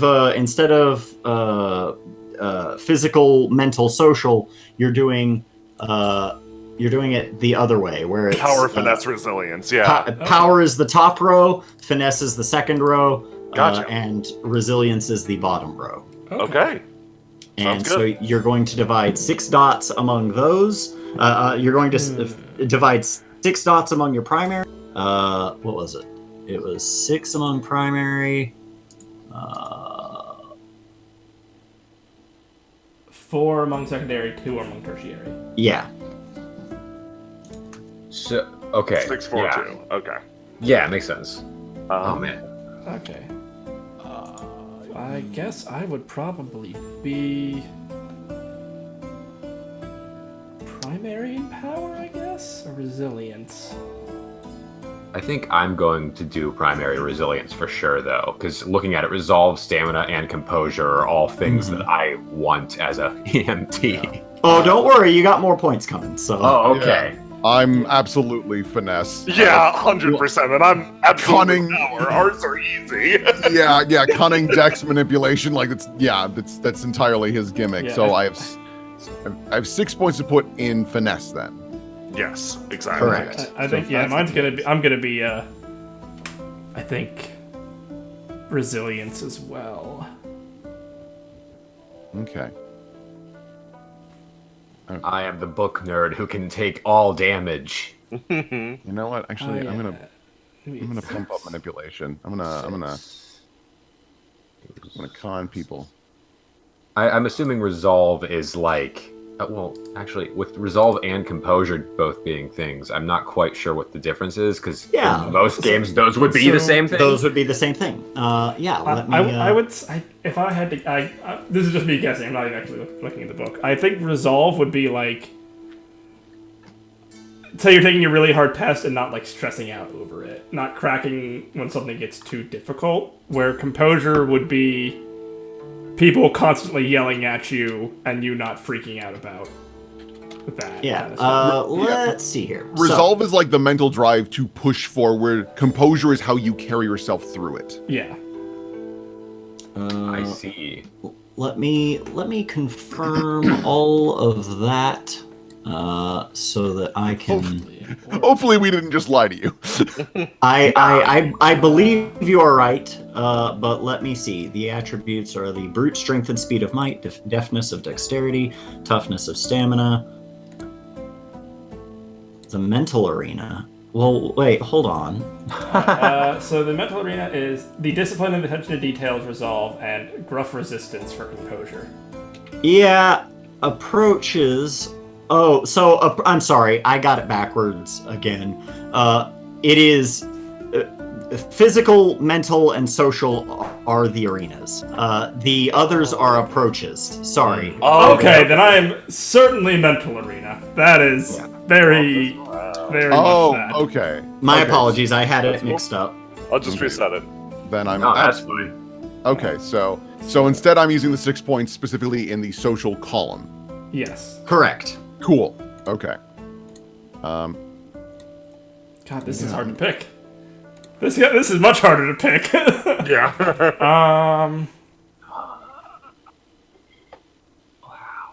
Man, I wish it was the other way. Yeah. Don't worry, you're getting more. So All right. presence is like leading a room, right? Yeah, presence is basically like your charisma stat. Yeah, you walk into a room and people notice you. Okay. Okay. Mine actually was way easier. I take it all back. All right. I'm just gonna even those out. I'm gonna have them all just be 3 for now.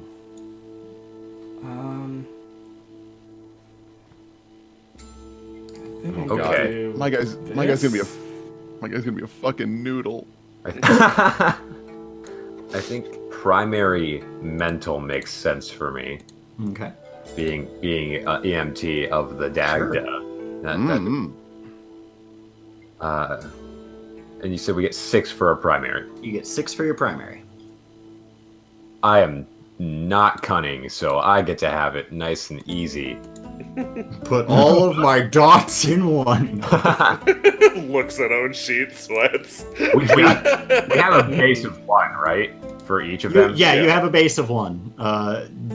If stat death were a thing, like this is the thing where like 2 dots represents the average human being in this skill, in this attribute.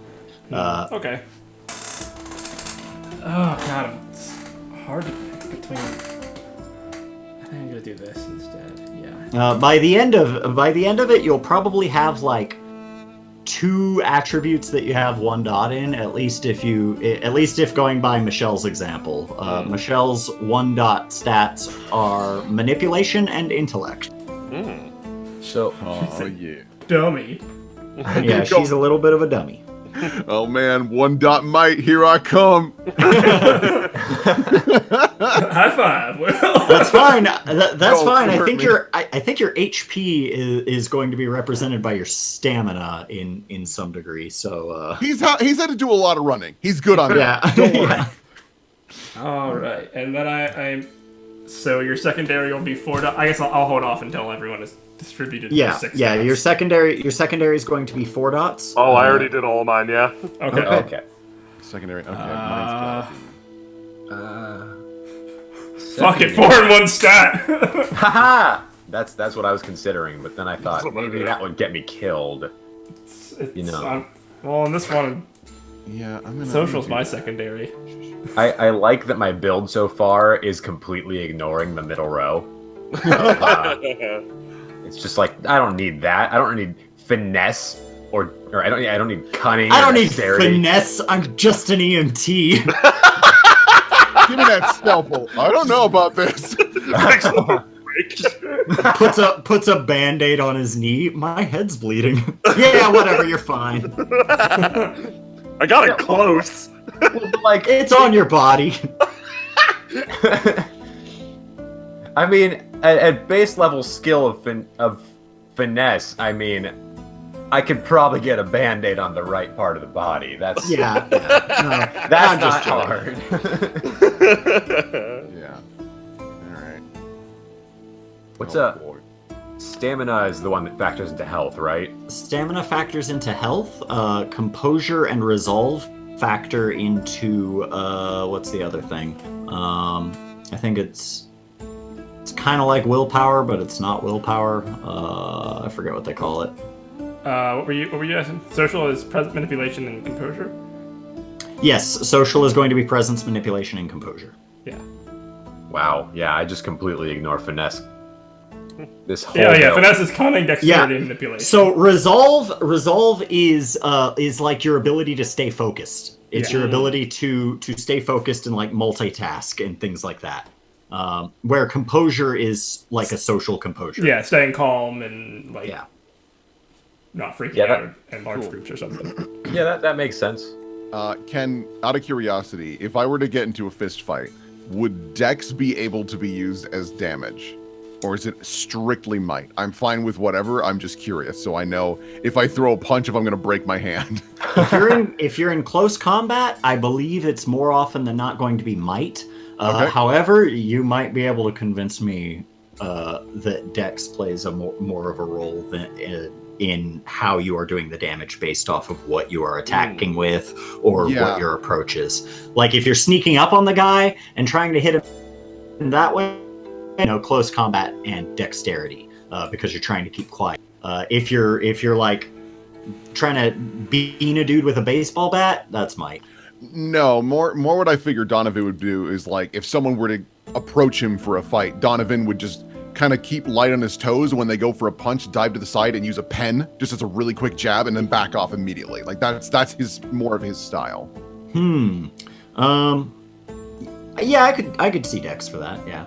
Yeah. He's not a kick him in the groin and run kind of guy. Oh, this guy is absolutely gonna call for Jay's character anytime there's a fight.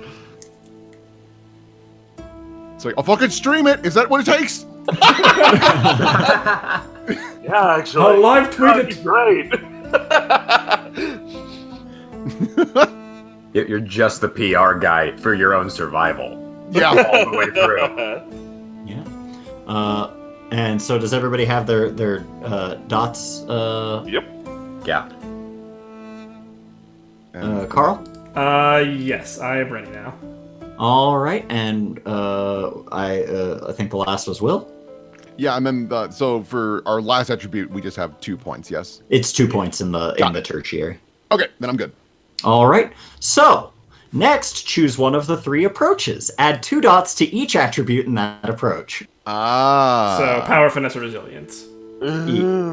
Yes. And what happens if we overcap? If you overcap, it may be reassigned elsewhere in the high attributes arena. Okay. Gotcha. So if I overcap in social, it goes into social. Yeah. Okay. Oh, that's so cool. wait, what is this points that we get? How is it? So you get 2 points that you can put into whichever into all of the attributes in a specific arena. Into power, finesse, or resilience. Yeah. Or So- not arena, approach. I'm sorry. Yeah. So But any you overcap goes into the arena. So basically now we're doing the rows. What we had just done was the columns. We're doing the rows now. So Yeah. if your primary is, for example, my primary is finesse, which means I put a +2 in cunning, dex, and manipulation. Oh, that's so insane. Yeah, there's some vibes now. There's some I vibes going on. I am very durable. Everybody should have at least 1 5 at this point. I have. Yup. If you don't, that's surprising, but not impossible. I can do one thing, and that is not die, probably. I don't know where makes the best sense for me as my, because they're all. I think power. Power makes the most sense to me because not just because of like your physical might, but because you're like presumably a pretty intelligent person, and like also presence because like you're a leader and you're smart and you're also a god of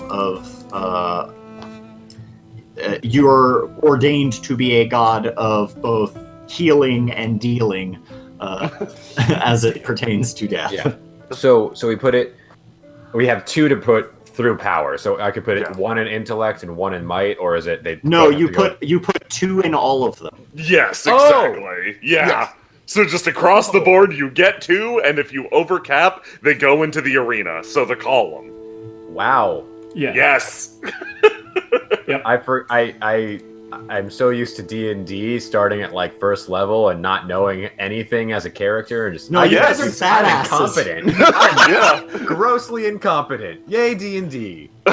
Yeah, My character sheet says badass 5 times on it. It's gotta be true. Yeah, no, these characters they're basically like they're strong enough that they can like really hold their own.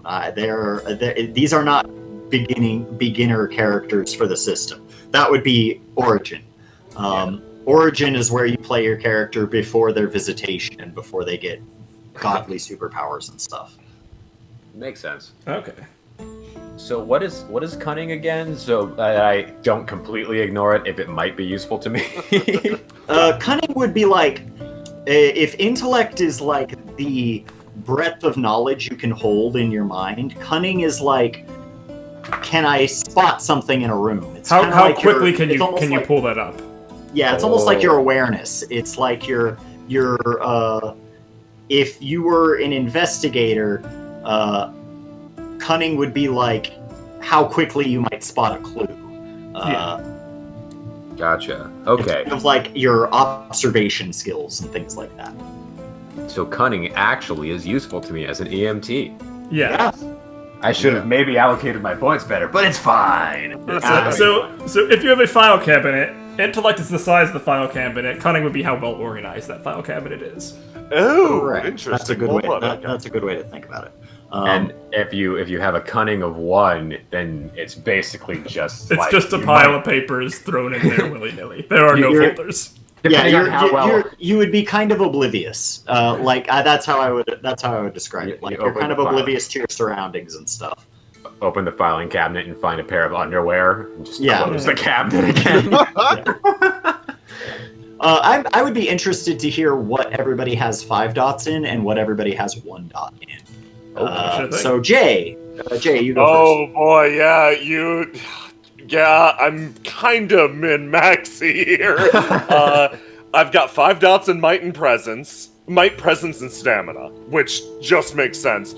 And I have 1 dot in cunning, dexterity, and manipulation. Wow, yeah, that's pretty min-maxed. Yeah, he's like, I think I might cut 1 from stamina and move it over to dexterity, because I think I don't think he's graceful, but I also don't think he eats shit ice skating. Yeah, fair. So yeah, I'll bump stamina down 1 and move it over to dex. So yeah, 1 in cunning and manipulation, which makes sense for him. But ice skating could be your weakness as a superhero. Yeah. It's your kryptonite is ice skating. You just go try and face down. And then just to double check, do we pick another row to do other point? No, it's just that's like you're just choosing your favorite approach. And so, Will, what do you have 5 dots in and what do you have 1 dot in?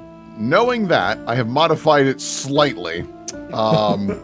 My cunning is a 5 and my manipulation is a 5. I originally put dex at a 5, but realizing that, you know what? No, he's a slippery bastard. He doesn't get hit. 5 for dex, 1 for stamina, 1 for might. Oh my god. Holy fuck. He cannot take a punch. Dex is what your defense is tied to, so... Oh, thank God. Yeah. Oh boy, okay. And so, and then, Carl, what do you have? So my 5s are in resolve, stamina, and composure. I am the most durable person. Hell yeah. Oh Michelle has 4 in resolve, 5 in stamina, and 5 in composure. So, I went a similar route. I have a 1 in might and dexterity. I almost had a 1 in manipulation, and then I decided, no, she probably needs to have a little bit if she's going to be talking to people and being an ambassador. So Her physical arena is the fucking duality of man. Yeah. She will not get out of the way of things. She will just take the hit and keep walking. And then, Ganon, which ones did you have? For my 5 stats, I have intellect and might, and then for my 1s, it's dex and manipulation, which, you know, maybe not the best for an EMT, but... That feels fine. Your presence is good. You don't need to manipulate. Yeah. And so, the next aspect, I believe that's everything for attributes. I hope it is. Next is callings and knacks. So, this is where you will need your hero books open. Okay. Okay, let me scroll back. So, you're going to choose 3 callings. A calling is essentially like, what kind of deity are you?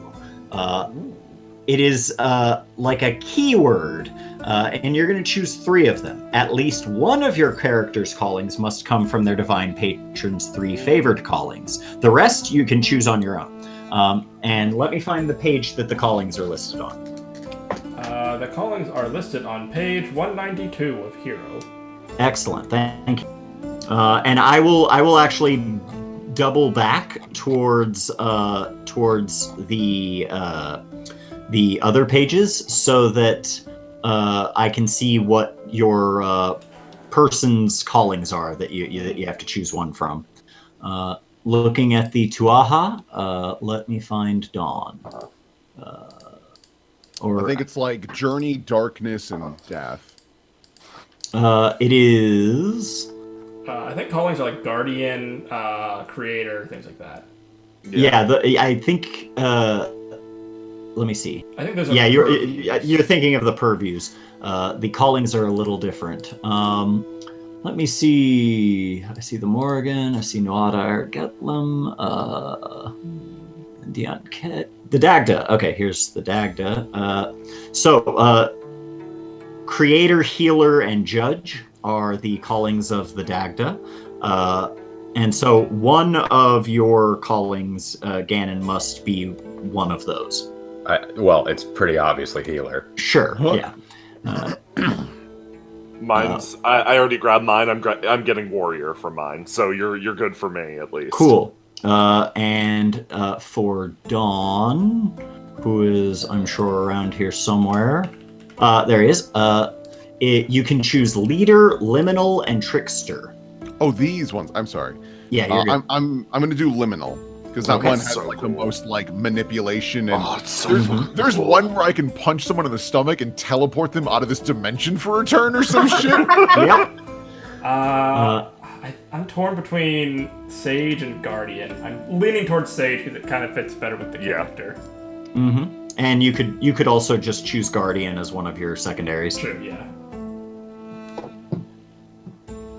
And then the rest are going to be on that list, and the three of you are welcome to choose whichever one you want. How do I add more callings to my character? Aha! Yes, I recall having this issue as well. Let me see if I ever got around that. I didn't. Okay. So, let me take a look. I ended up putting them in the notes. Okay. I'm just going to put on my note. So, I had Warrior, I had Lover, and I had Leader. And you're going to take 5 dots and spread them amongst those different callings. Okay. Let's see here. And just so the audience is aware of like what all of the callings are, I will go to the list and find them. Let's see. Is there a page that just has all of them listed out? There is. Oh, maybe 192 is where you could like see the list. Yeah, it's where it starts. There's no, I don't know if there's a hard list anywhere. I think there is in the index actually. Ooh, yeah. I can read them out because I'm on the page if you want. Yeah, go ahead. They are Creator, Guardian, Healer, Hunter, Judge, Leader, Lover, Liminal, Sage, Trickster, and Warrior. And basically what these do is these will grant you special powers called knacks that are usually passive abilities that you just have. And every once in a while it'll ask you to spend momentum for that, to activate them, but generally you can just kind of use them. And they're just neat little powers that relate to the calling in question. Okay. And I believe you have to put at least 1 dot in each of your callings. You can't just ignore one. Yeah. So the highest you could possibly have a single calling is 3. Okay.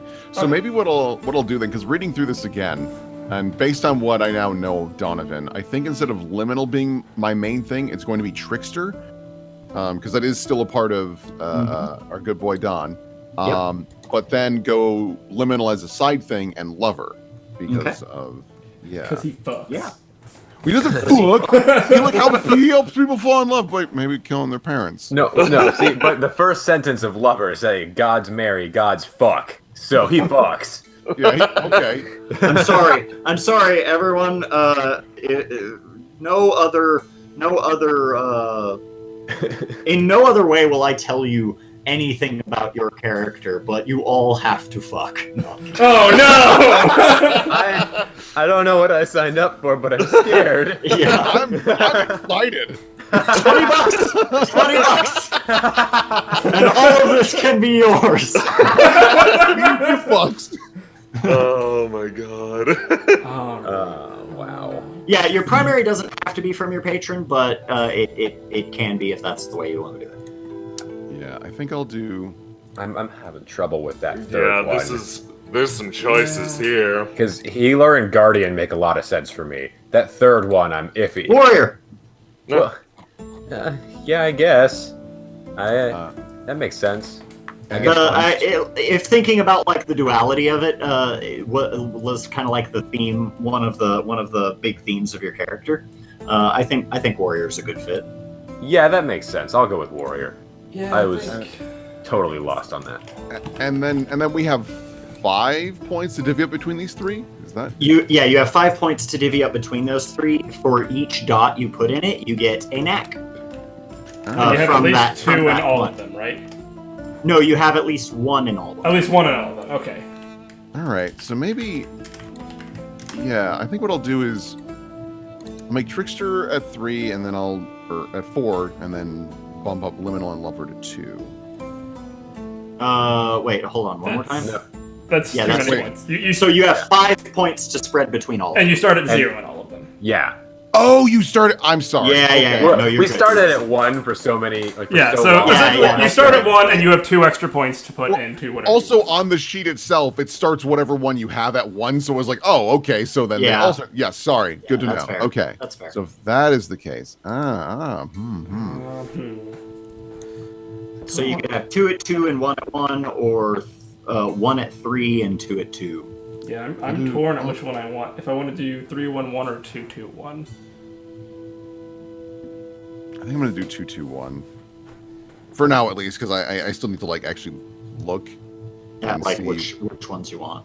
Yeah, what they do precisely, because at this point in time, I remember Trickster had a couple of cool things, and Liminal definitely had a couple of really neat things, but I can't remember off the top of my head specifically what. I think we're gonna go 2-2-1.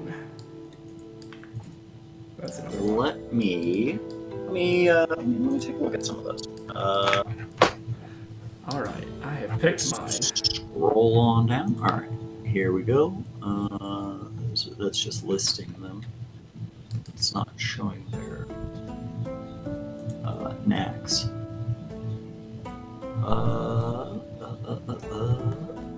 Birthrights. No, we're not looking at birthrights yet. Legendary titles. Oh yeah, that's right. You get legendary titles in that as well. But I don't know if we need those yet. Also, not to jump on to the next thing real quick, but each pantheon has virtues that they embody, and you will kind of be balanced on that a little bit, and you'll get certain bonuses when invoking that. For the Tuaha, it is honor versus prowess. Honor is your internal self-worth, and prowess is your ability to back it up. The Irish gods are consumed by pride and face how others think of them. This spurns them to great deeds and greater prowess, but often causes them a great deal of trouble. For the Netjer, it's balance versus justice. The Netjer are concerned with the proper and orderly flow of the world, yet all things demand an accounting. Justice pursued too vigorously leads to vengeance and the lack of balance, but overweighting balance permits injustice to flourish. And the Shen is yin versus yang. The Shen must balance the yielding passivity of yin with the activeness of yang, knowing when to refrain from acting and when to act with total force. I have a feeling I know how you are going to end up being balanced. Now, do we pick from heroic or immortal for our knacks? You are choosing from heroic. Gotcha. Okay, do we want to read off what our callings are? Yeah, I think that's a good idea before we start adding the knacks full cloth. Go ahead, Jay. I've got warrior, creator, and leader. Nice. Mm-hmm. Will, what do you got? I have Trickster, Liminal, and Lover. Nice. Carl? I've got Sage, Judge, and Liminal. And Gannon. Healer, Guardian, and Warrior. Nice. I'm proud of us. We have a good spread. We've got an actually We really didn't- good spread. Good. We good didn't job. make just all the same character by accident. I It's like easy to do with as many dots as they give you. Yeah. I like that even though we have like two very much like intelligence-focused characters, I kind of feel like your characters and I are both somewhat intelligence-focused, Gannon. We turned out very different. Yeah, The- we have. Will's The, character's real slippery and smart too. I like In a very different way. I like the Teodals. The Teodal have hunger versus sacrifice Ooh, Oh, that's cool. good. as their virtues. I almost picked one of the Teodal as my patron. That's Teodal are fucking awesome. Let me see. Really cool. All right.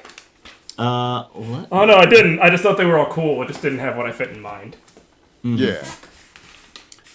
All right, so with that, we've got callings and knacks. So we've all got our callings, at least one, yeah, blah, blah, blah. Your character receives 5 dots among their callings, but each must have at least 1 dot. For each calling, choose a number of heroic knacks equal to the calling's rating. While they can learn more, they may only have as many active as they have calling dots. Alternatively, you may choose a single immortal knack instead of 2 heroic knacks for any calling of Fuck. 2 dots or higher. Fuck! Oh, damn it. Okay. So yeah, if that's something you're interested in, go for it, because those Ah. immortal knacks are fucking dope. Immortal Max. I did not see those. Wow. Let me find them. Because that sounds cool. I forgot everything you said before Immortal Oh, Knack. they're on the similar page as the other knacks. You just scroll down and they're listed as immortal. I see. Yeah, so if you want an immortal knack, for any calling you have 2 dots in, you can, instead of taking 2 heroic knacks, you take 1 immortal. Okay, so if you The have immortal ones are like better versions. They're like Yeah. they're Oh, like I they're- got mine they're already. bigger, Holy fancier fuck. shit. so if you've got 2 in healer, you can say I'm going to take an immortal for those 2 instead of okay. That makes Instead Yeah, of sense. take the one 2 immortal instead heroic of 2 ones. heroic, yeah. Yeah, Okay. that's correct. Jay, tell me about your immortal knack in, I'm gonna guess, warrior. Yeah, I'm getting there everywhere, which is you make an area divine ground. I want to be able to, and it lets you freely attack people within range when they enter. I want to be able to temporarily overwrite reality with movie rules. Yeah, there it is. Yeah! That's so good. That's the best! Oh, I saw that. I'm like, oh, start salivating. Oh, this is beautiful. Let's see here. Yeah, I'm like looking up. Where are the necks on this thing? What page? Yeah, let me look. The knacks They're start gonna be on the hero book on page 223.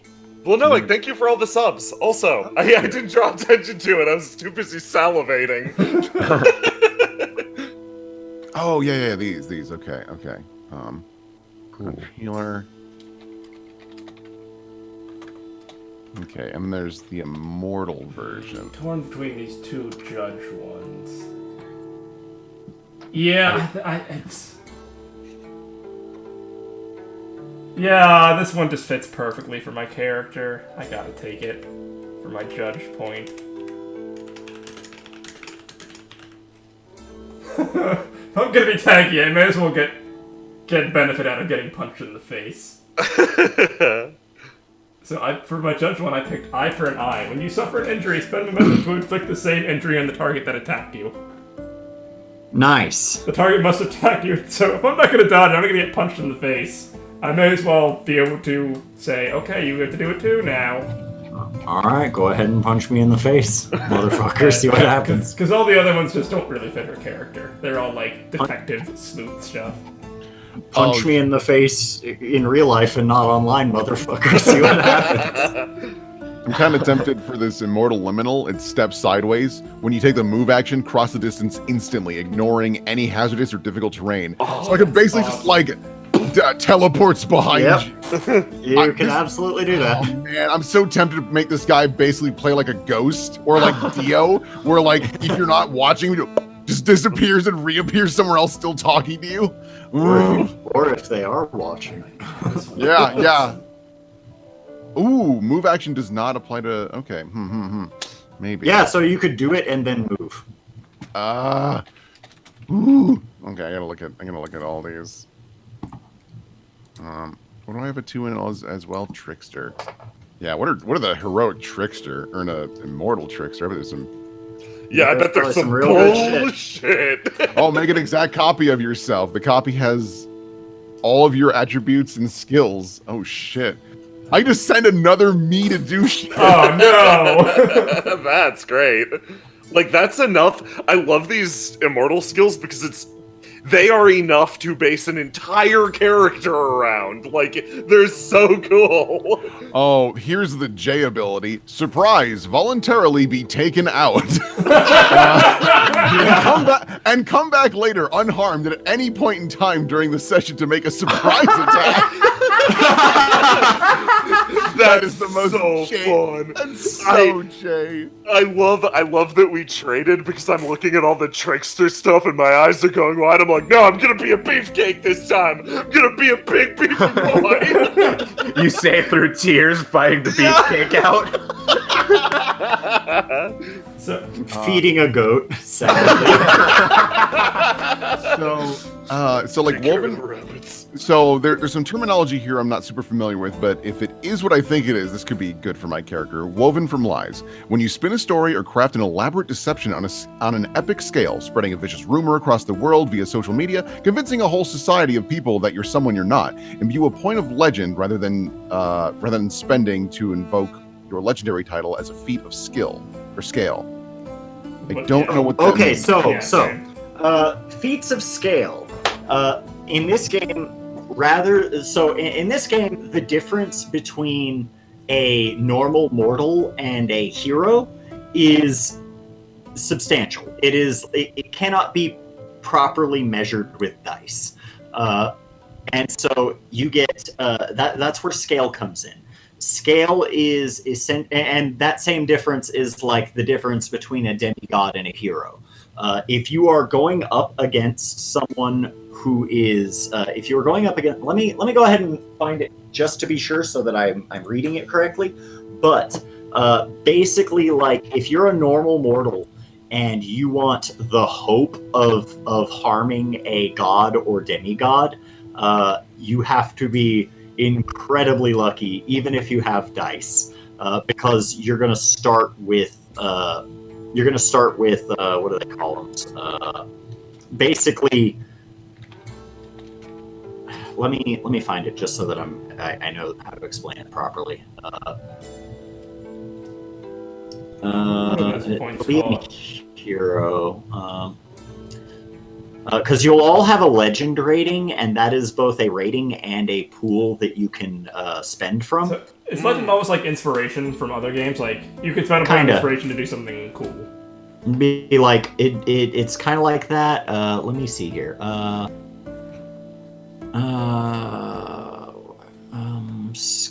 know what? I don't know why I don't just do this. Type, find, scale.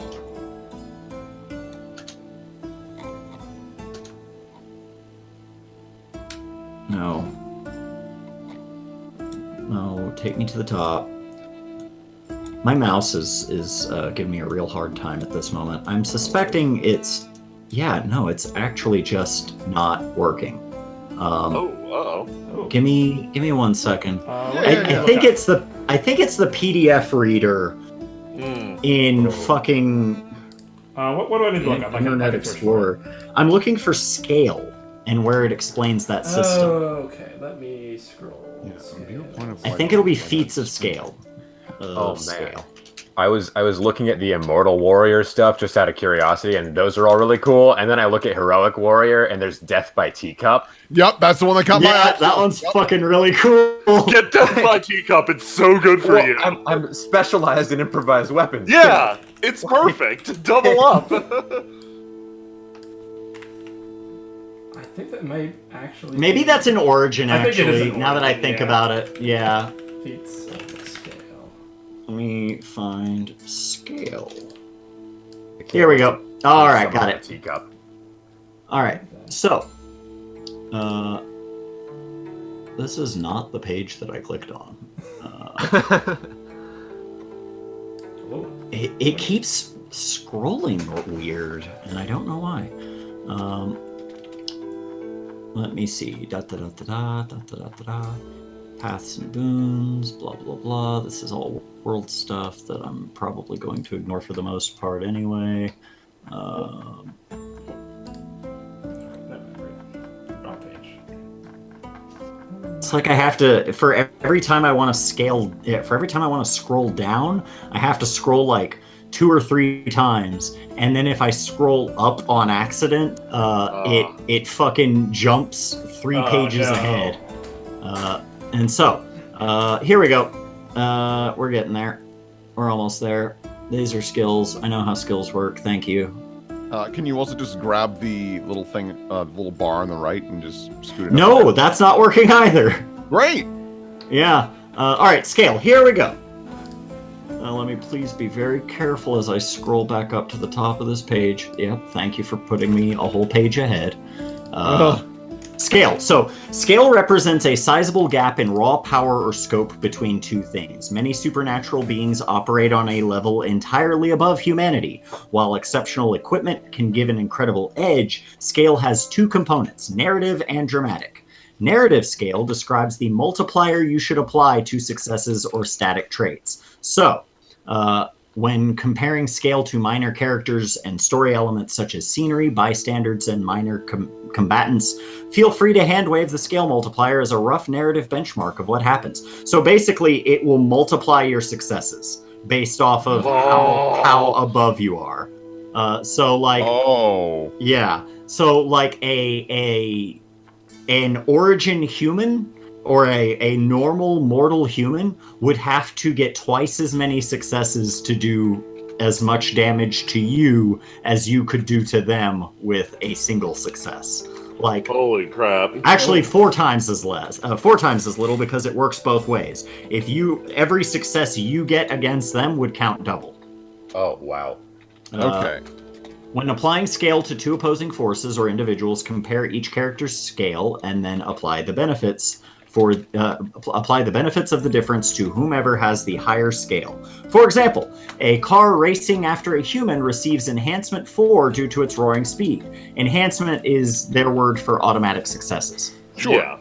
Yeah. Because if a car is going to hit you, you are not going to luck out of taking damage. So it has an enhancement 4 because that's happening. And because it's a scale 2, it is a car. When it chases a cowardly centaur, scale 1, the difference in scale is only 1, so it receives 2 bonus successes for every normal success it would get. Interesting. So, I believe you guys are considered scale 2 because you are supernatural. Okay. Okay. So, it says here, imbue a point of legend rather than spending to invoke your legendary title as a feat of scale. So, you can increase your scale temporarily by invoking a feat of scale. This is how you, as a hero, might fight a demigod. Oh. So, if we invoke our legendary title or whatever, we would move from supernatural to incredible, essentially. That's correct. Okay. And so you would basically be able to, so just for an idea of the things you could do at supernatural scale, a giant that hurls the cars with ease. That is just where you live. And so, whereas incredible is outrunning a car on the highway, a main battle tank. Like, so a tank, you could fight a tank one-on-one. Oh, that's awesome. That's great. At four, you are godlike, smashing said tank in half with a single blow. Supernal, and by the way, so here's the multiplier that is going into each of these. So for supernatural, it is a times 5. or a +4 enhancement bonus. So if you're fighting against a normal human being, you have 4 automatic successes when fighting them. Oh, Jesus. Jeez. At incredible, it's +6. And it goes all the way up to tier 6 or scale 6, which is Titanic. It would be +16. Oh. And the things that count as Titanic are like nuclear weapons. Okay. So that means with Woven from Lies, I could pretty much convince an entire You civilization. could convince a civilization of you could, if you have the ear of a civilization, if you have the ear of a civilization, you can absolutely do that. Yes. And you just make people fall in love through death.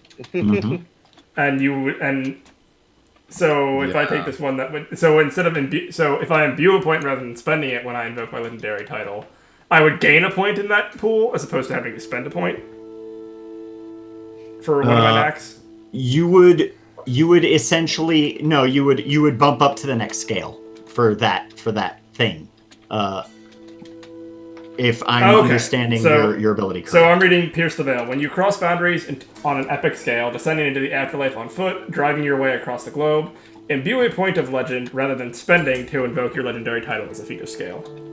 Correct. Okay, so Yeah, I'm just gonna do this Woven and Lies thing. I think All that's right. just, that's so just that the would essentially easiest. let me. Oh, I do like that, but I also. God, these are all the immortal liminal They're ones all are all cool. really interesting. Yeah. Yeah, that's the thing about like this kind of system. It's one of the things that I really like about Vampire 2. It was like you said, Jay. You could build an entire character around one of the Yep. cool abilities in the game, and Like I the have. doppelganger one, yeah. Yeah, God.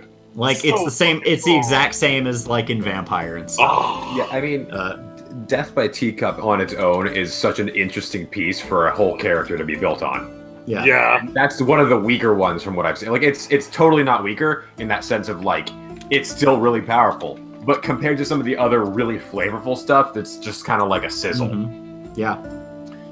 Does everybody have their necks? No, Yeah. Yes. not I it. did. Oh, I'm So, sorry. I'm still what deciding. you call it? I only have one question. How do you determine your knack skill? So, that is, it is related to the, it is related to the, what do you call it? The calling. Each calling has certain calling skills, that are associated with that calling. Those are going to be your knack skills. Okay. And let me actually scroll up just to make sure I got that right. Oh yeah. I God, my see. mouse is driving me nuts right now. This is probably the first time that I've been ahead of someone else because I have my knacks ready like Let's do a that. few minutes ago. I was Yeah, just like, no. I'm done. I got it. Yeah, me too. I'm good. So, yeah, I found it. It's on page 192. Page 192. Yeah, I'm torn between two immortal liminal skills. Which ones? Enforcing the boundary and pierce the veil. What is enforcing the boundary? Make a knack skill roll. On success, create a barrier of force that protects you and all allies within a short range of you. It moves with you, but you may not take a rush or disengage actions. The force field lasts until the end of a fight scene, or until you're taken out, or until you choose the end the effect, whichever comes first. While enforcing this boundary, characters under this protection may not be targeted by attacks of weapons or abilities with the firearms or arcing tags. Enhance your legend and enhancement rolls to any rolls you make to resist the rush action. This applies before you roll. So a wall, basically. I can be a walking wall. Oh man, I might move my points around to make Lover my 2-pointer. Really? Because Lover's got some good shit. there's this like fits my character way better for a couple of things. Like the one is fluid appeal. When interacting with someone, gain knowledge of whatever floats their boat. At any subsequent interaction, you can shift your features to be more appealing, adding a +2 enhancement to any persuasion social action, including but not limited to seduction. So basically, my guy reads you instantly and goes, "Oh, I know how to make you like me," which is like his entire gimmick. You're sitting there and somebody's talking to you and you just casually look at them and take your glasses off and your eyes twinkle and they're like, "Oh my god." It's Oh my exactly god, that. did his eyes just move? That's weird. It's weird, but in a good way. Yeah, pretty sure they were blue before, but that's okay. I'm into this. Oh my god, not a fighter. When you are engaged in a fight, as long as you do not make attacks, enemies will not target you directly with their attacks. Oh shit. Is that an immortal one? No, it's that's just a a normal regular one. one. That's Fuck, Lover's hysterical. so good. Hang on, I might have to move some points around. Holy shit. These are all so interesting. Callings and Okay, If, sorry. if I'm Lord. holding people up, we can move on to the next stuff, and I can decide this between sessions. Yeah, I mean, this is stuff I can look up a little later too. But Yeah, like yeah. already, I'm like, honest to God, I might take 1 point away from Trickster and put all my points into Lover, and because like this is all fitting my character a lot better, actually. Yeah, and then if you have three in Lover, you'd be able to either take three heroic knacks or Yeah. 1 heroic and 1 immortal. Yeah, because there's another one for Jay and I, perfect partner. You know how to work perfectly in sync with someone, down to the time beats of their hearts. Double the Holy usual benefit shit. you would provide from any teamwork skills. So if I just Wow. Yeah, I gave that one to Michelle. yeah. So if I just stayed under the fight, was like, oh, let me just set up cameras, get the crowd ramped up. Like that's my entire job, is to make you as cool and powerful as that's possible. Shit, I might. All right, yeah. We can. Yeah. That's beautiful. Do that. Yeah. Man, Oh, I fuck. sure am just a nerd. All my powers are nerd powers. My nerd powers are so powerful, other people are scared of them, but I'm just a nerd. And guys, these aren't like the power powers. Yeah, this is the big What? What? Are you fucking kidding me? What? Yeah, no, you get purviews, which is like the real god powers. What These the are fuck? these are just like fringe benefits of being Fringe benefits. yeah You know, a doppelganger. yeah. Oh man. I love this. Oh man. Yeah, I'm gonna work on my knacks Yeah. later. Yeah, I don't want to hold yeah. this up too much. Okay, so We'll work on next this up later. is your birthrights. Your character receives 7 dots to allocate to birthrights. You may choose from the example birthrights in this book or design your own. Most Scions receive birthrights tied to their patron's pantheon, but the overworld is a cosmopolitan place. Not only do the pantheons routinely talk and trade amongst themselves, many gods are members of multiple pantheons. Cough, cough, Hermes, cough, cough. If you have an interesting idea for a story about, say, a scion of Sun Wukong who carries the Spear of Lu, don't let Pantheon affiliation stand in your way. Oh. Oh, I need to see what gifts from Hermes there are. Wow. Where So, there are a few different types of birthrights. There is the artifacts. So if you want fucking Guan Yu's spear, that perfect example of an artifact. If you want Lu's sword, if you want fucking Hades' helmet that turns him invisible, perfect examples. Those are all artifacts. There are also modernized versions of artifacts. Like if you want something that invokes Heimdall's ability to see everything, you might have an app on your phone that is like I Heimdall or whatever. Heimdall. Yeah, Heimdall, and you can kind of affect it that way. Or if you want a gun that can shoot lightning out of it because it has a piece of Mjolnir stuck in the hammer of the revolver. So fucking That is one of the ones that one of the main characters that they have for Scion has. It's basically like a modern interpretation of one of those artifacts. Sweet. Michelle has a motorcycle that is basically affixed to pull from the Legend of Red Hair. Oh, that's really cool, and it's not something I would end up doing because I would be the guy who goes, Guan Yu also was a guy who sold tofu and then mixed it with a weird tofu. Yeah, if you could have like a limitless food or something. These are basically things that if you are separated in any significant measure from your birthrights, you become a normal human again. Oh. Because they are basically like these birthrights are basically what wakes up your god blood. You're not totally a demigod yet. Once you become a demigod, you don't need them anymore. Like that's you. But at hero level, you have to at hero level you need to be in touch with one of these things. And there's also things like mentors. If you want if your father is Odin and you want a mentor from him, you could get like Hugin and Munin that just follow you around and offer sage wisdom. If you want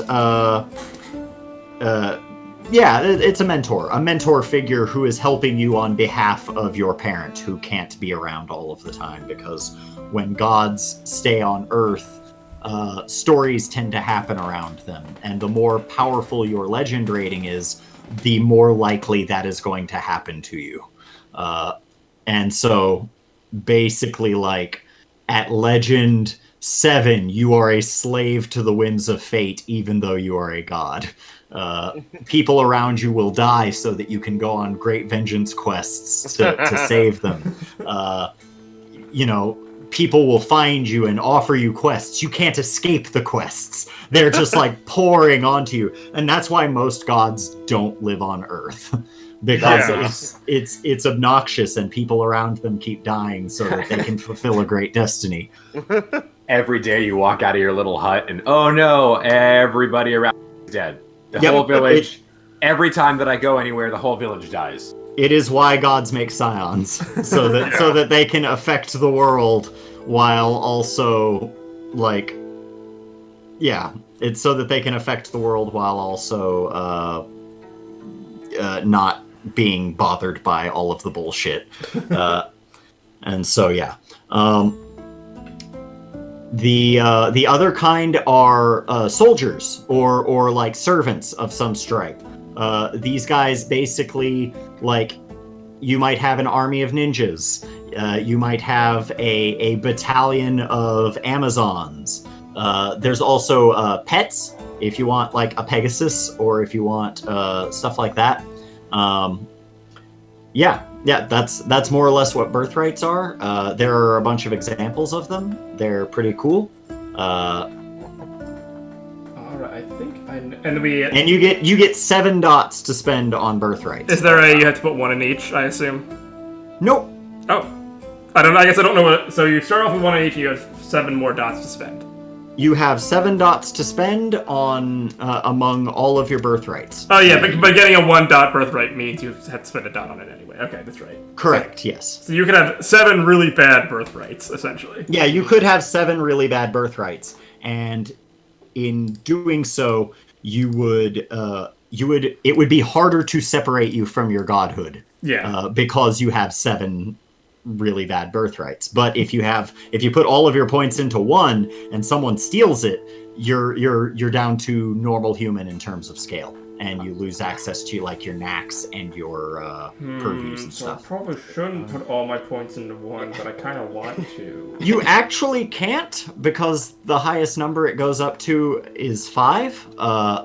So 5 is like Mjolnir. Like you know exactly what this is, and so does everybody fucking else. And where 1 might be Guan Yu's tofu. Okay. I love the followers thing being an option because reading it's just like I could make my birthright. I have a vehicle full of other EMTs, and that's it. When I'm with them, I have a car, and I'm godlike. Yeah. So for this birthright, I think I'm on the right page. Is this like where I pick, like, for example, death and darkness and things like that, or am I? No, birthrights are a little different. Let me. I think I'm in purviews right now, actually. Yeah, purview. Those are purviews. Purviews are like, what are you the god of, and how does that manifest around you? Yeah. Okay. Birthright would be like, if I was Hermes' son, I would have his sandals, possibly. Yeah, you might get his sandals or his hat or his staff.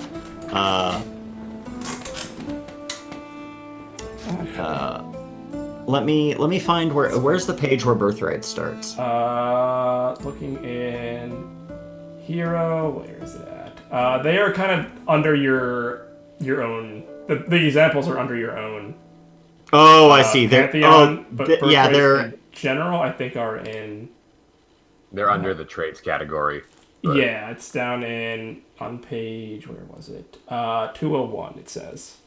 201. Okay, thank you. That's where just generic birthrights are listed. Yeah, you can see the system specific ones, or the system specific ones.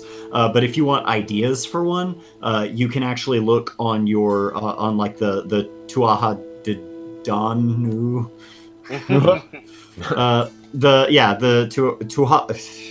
The Irish gods. Yeah. Your god page, and once you get past the list of the main gods, you'll see a few examples of like different relics and stuff that they have. Okay. Yeah, because I was thinking of maybe making one up, because the motif that Don's got going on that I like a lot is the lighthouse. And I was trying to think of like what's a cool thing I can do with lighthouses and whatnot. Maybe a lantern? Yeah, and I was thinking like a lantern that when it's lit, it kind of like reveals, either falsehoods or like any activities involving death in the area. I was also trying to think of like maybe he's got a weird quirk where if he can see like 2 points of light, he can teleport between them instead of shadow. So it's kind of like the opposite of shadow teleporting. Yeah, and so he needs a light source instead. Okay. I was thinking like as you were describing the lantern, if it might be a case of like you might see a future or a past depending on how you're reading it, death in that area, and so you might Dark be Souls able style. to Dark Souls style. Yeah, you get a bonfire. Interesting. And like, or we could just do it like straight bonfire style. You put the lantern in a specific place, and anytime you would be knocked out, before you die, you would wake up in that spot. That's fucking cool. Yeah, that's really neat. You could do that. That's pretty cool. That would be like that's like a 4 dot birthright. So I'm guessing the Book of the Dead is probably a 5 dot, right? Book of the Dead is probably a 5 dot. Well, however, I gotta think of something super awesome that it does. Something super awesome that it does. I mean, it talks about how it'd be able to resurrect God. So yeah, that's true. Dead. Yeah, you have the Book of the Dead on PDF. It's on my Kindle. Yeah. Why didn't they bookmark all the pages? What is this? Are you telling me you're going to waste the opportunity of Nook of the Dead? Yeah, you're right, Will. Nook of the Dead's a fucking great idea. Oh, you're a demon, Will. Oh, holy shit. Like seriously? Come on. That's so good. Yeah, I've got a Nook of the Dead. I think I'm gonna, like, I definitely want to design a tool, or mine's gonna be armor, and I'm just curious because it talks about tags that I've been reading a lot about, which we'll probably get into later. Would this function as, like, I'm counting it as an armor relic, but flavor-wise, I think one of the core components of Neja's myth is that he kills himself to apologize to the Dragon King, more or less. To go like, yo, sorry, I fucked up. I killed your oldest son. I beat him to death with my hooping stick. I'm deeply sorry. And then he's brought back. He's resurrected from lotus roots. Maybe my character's died and is currently in a body made out of lotus roots. Let me think about how that would tie into a birthright. I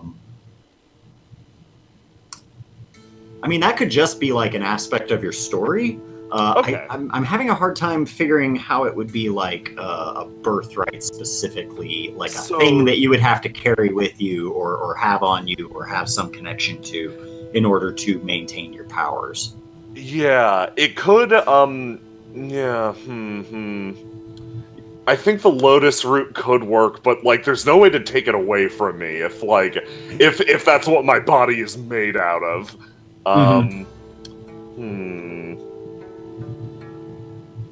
Let me see.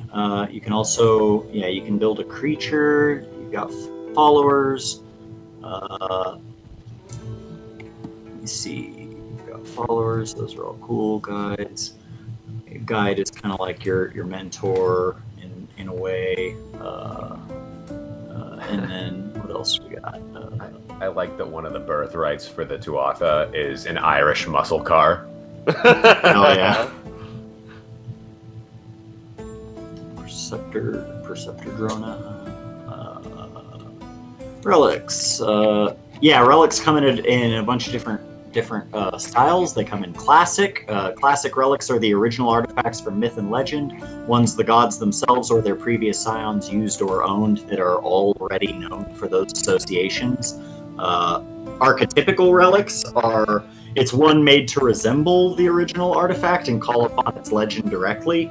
Could be a replica or homage. Archetypical relics more or less keep the forms of their predecessors. A modernized relic is kind of what I described earlier. A brand new relic is one designed to follow the themes of a Scion's parent pantheon. So, like the lantern that we kind of designed for Will,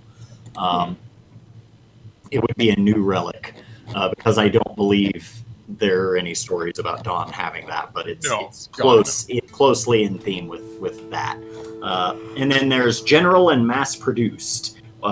One of a series of identical or similar relics, either copied from a unique and more powerful artifact or designed to be generic. They might allow an army or a cult access to the Pantheon's power in a small way, or they might allow scions of the same god or pantheon to each have a piece of the larger pie.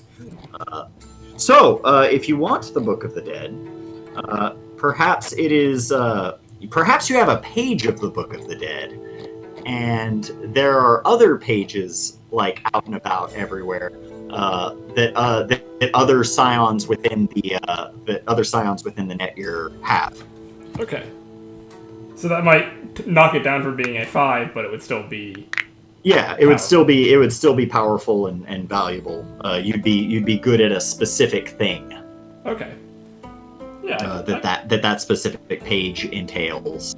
Okay, so what would that knock it down to, you think? Like a 3 or a 4?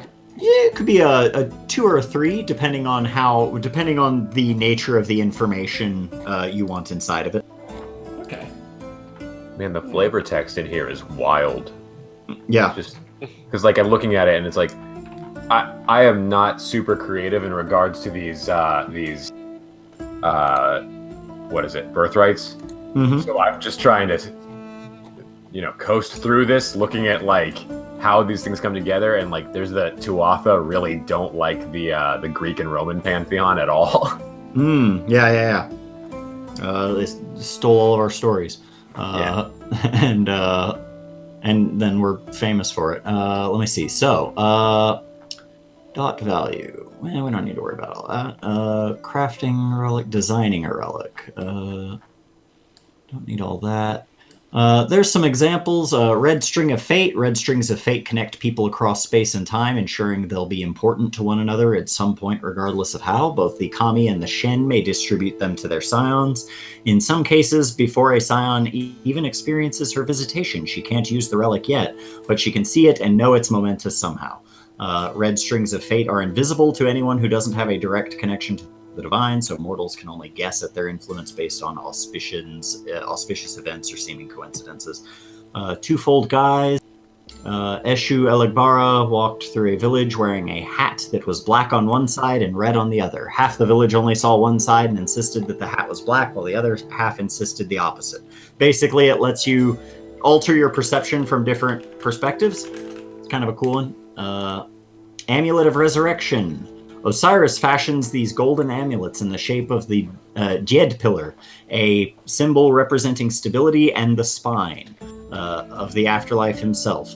A Scion who knows the right ritual can place the amulet on a mummified corpse and perform the spell, allowing the mummy to regain the use of its spine for a short while and do the godling's bidding. Want a mummy servant? Here you go. Yeah. Could I? Sorry, I'll let. Yeah, go ahead. Oh no, go for it. I'm interested in playing up the Tuatha disliking the Greco-Romans as something, because like there's the Prometheus stole fire sort of thing, playing that sort of angle with a Tuatha stealing lightning. Oh, that's fucking cool. Yeah. So could I have a thunderbolt? Yeah. You can have one of Zeus's thunderbolts. Oh shit! That's awesome. What would that be? That's like a 4 dot. And basically, I will say you can wield it as an immortal scale weapon, and it will basically it will grant you extra successes based off of you'll get to multiply your successes. Cool. So when utilizing it. And we had 7 of these? No, you have 7 dots worth of them. Yeah. And so you've spent 4. Yeah, I was just trying to figure out how many dots I still have to figure out. And you can use that you can use that once per session. The Thunderbolt? Yeah. I'm gonna have to address what that is in Yeah, no problem. During the game I'll re-explain it. Yeah. So how about my Book of the Dead, or page of the Book of the Dead? Because according to legend, there are actually tons of Books of the Dead, and they all do different spells. Yep. So it could just be I have one of them. How about mine lets me navigate to underworlds? Maybe, at least ours, but maybe any underworld safely? Like I can... Yeah. Essentially, if you can, it'll give you a chance to sneak down, and you might still have to barter with whichever undead servant, gatekeeper type character there is. So it might even just be Dawn in the case of the Tuatha. But it could be Chiron wanting his silver. Or any of those other ones. Yeah. So my book can tells me how to safely get there, without killing myself, obviously, and maybe what the gatekeeper might want to safely gain passage in. Yeah. And that would be what you think? 3? That's about 3. Yeah. Okay, so it's 3. Okay, that's 3 sounds fair. I do see Sacred Boombox. Percussion instruments and music with heavy complex beats are the core of worship and ritual for the Orisha. A hero blasting music from one of these enormous portable sound systems can call gods and spirits from anywhere, regardless of distance or the depths of terra incognita they inhabit. It is not unheard of for street performers to accidentally summon up a deity or an ancestor with a sacred boombox as the music pumps through the hidden places of the world with irresistible energy. That's fun. I think I know my birthrights then. We've got Tears of Ra. What did Tears of Ra do? With the Tears of Ra in hand, a Scion may take a simple action to spill them onto the ground, emptying the jar, creating a bee swarm field, which only affects her enemies. It lasts for a scene. The character may take the swarm with her as she moves or leave it in place at her option. I love that, but it doesn't fit my character, I think, so I might have to pass. That's fine. What was the mummy one? What was that rating one again? The mummy. That's a 2. That is a 2 dot. Okay, I'll take that mummy talisman too, probably. Yeah. Actually, what? I assume this would probably be too high rating. The feather that they use to weigh the souls of the dead against. That's probably like a 4 or 5, right? Well, he's like. I mean, it's a feather. It's a feather. It's probably hard to tell, like, oh, it's that feather. It's just a feather. Yeah, I mean, even Anubis is probably like, oh shit, I need a feather. But yeah, him having used it and you drawing from the symbology involved with that. Yeah, you could do that. Let me check one more thing because I think there's another thing you can get that your birthrights are like attached to. And let me just make sure that I'm giving you guys all of the... as soon as my mouse decides to work. I think that I struck gold with that stolen lightning, and I don't know what I can do with the rest of this, so I might just get the Irish muscle card. Cool! Yeah. I don't know how many that costs, but... yeah, it was 4. So, unfortunately, we can depower the Zeus's lightning bolt down to 3, and it will basically. All right, I tell you what, we can depower it to 3 rather than using it once per session. You can use it once. Oh, that makes sense because it's a lightning bolt. Yeah. That's great. Yeah. Also, Spencer's saying that the relics give you purviews. Yes, that's what I was thinking of. So, let me... Where are purviews? So each relic is attached to one of your purviews. And let me find it. Purviews, like I said, purviews can be pretty abstract. But there are a bunch of them that you can choose to attach. Like if you want to be a god of storms, storm would be your purview. The ocean, animals, things like that. Let me see. I'm just trying to find. They're in Hero. Legend. That's Virtue Hero Columns. purviews start on page 236. 236. Yeah. And I think you can.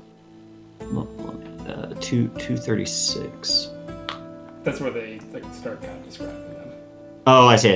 Yeah. Okay, so 236. It's right after all of the knacks and stuff.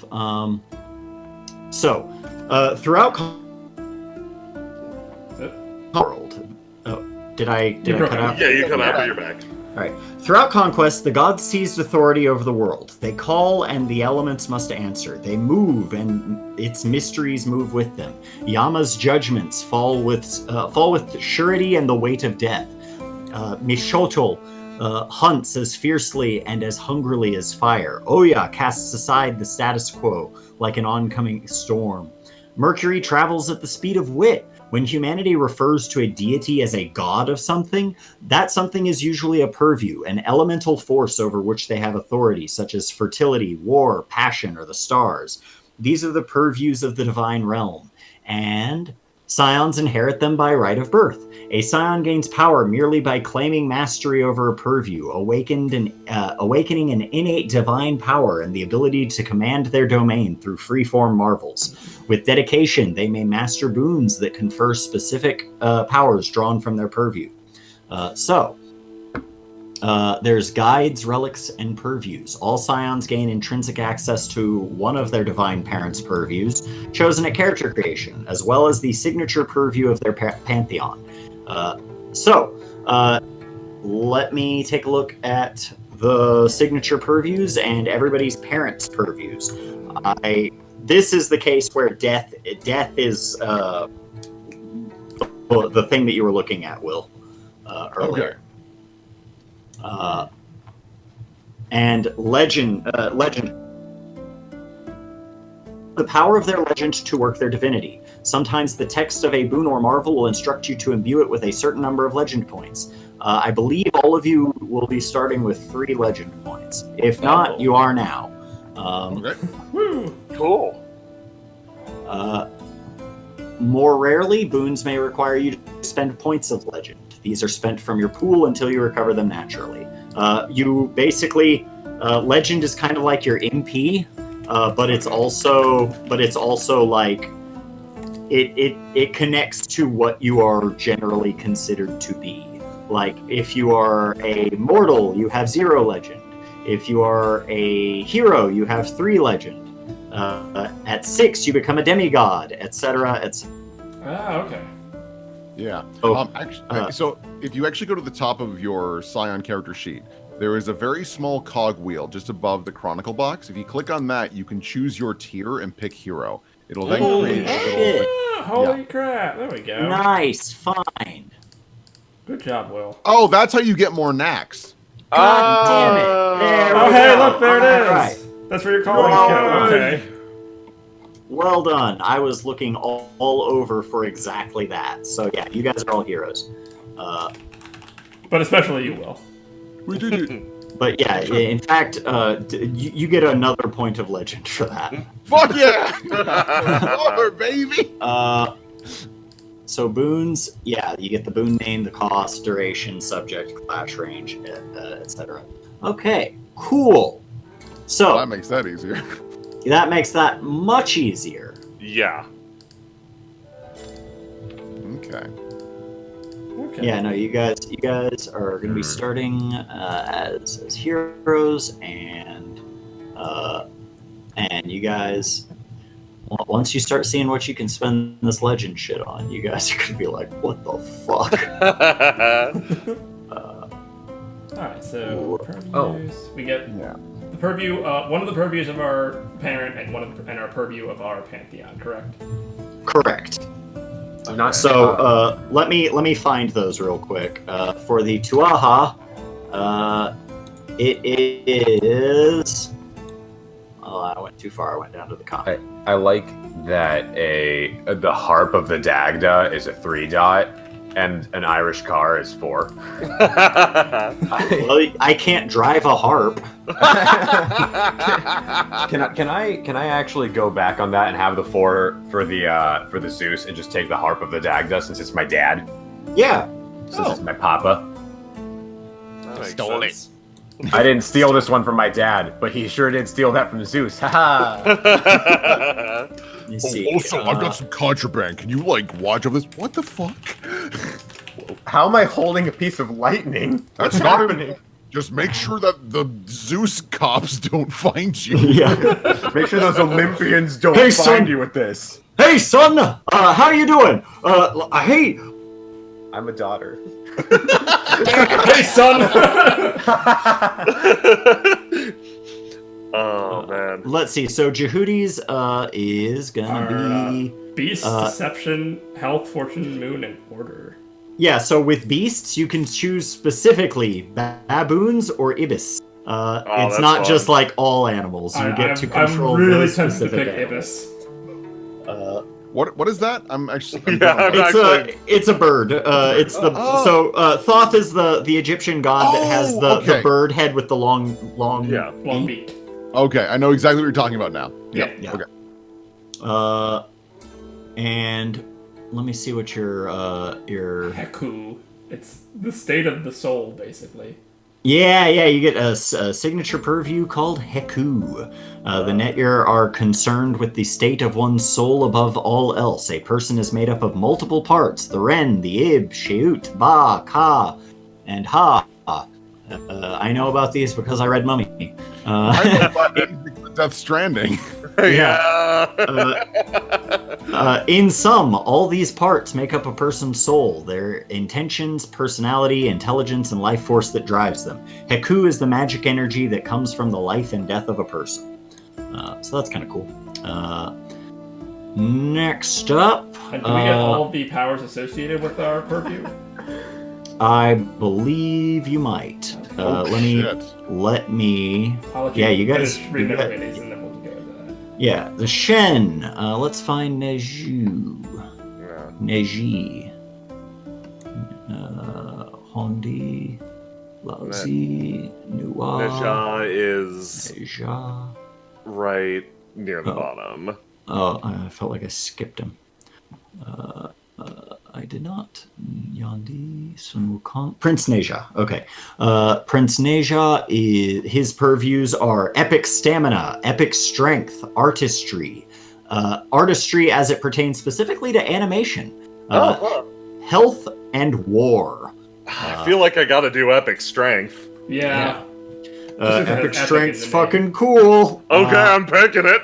it's what lets you have more than 5 dots in strength. Cool, yeah, I'm taking that. And next up are the Tuaha. Oh, do I get any like special do I get a special extra one? Your second one, your signature purview is Tianming. The Shen order heaven, hell, and the world through a great celestial bureaucracy. At its head is the Jade Emperor, and from him all power flows downward in the form of positions and titles, privileges and responsibilities. The Tianming, or Mandate of Heaven, this purview holds sway over the hierarchy of the heavens, as well as all mortal bureaucracies which are seen as worldly extensions or reflections of the celestial model. Want to be first in line at the DMV? You have I have power over bureaucracy. Fantastic. You have absolute power over bureaucracy. Next up for the Tuaha, let me scroll through the Teodal real quick.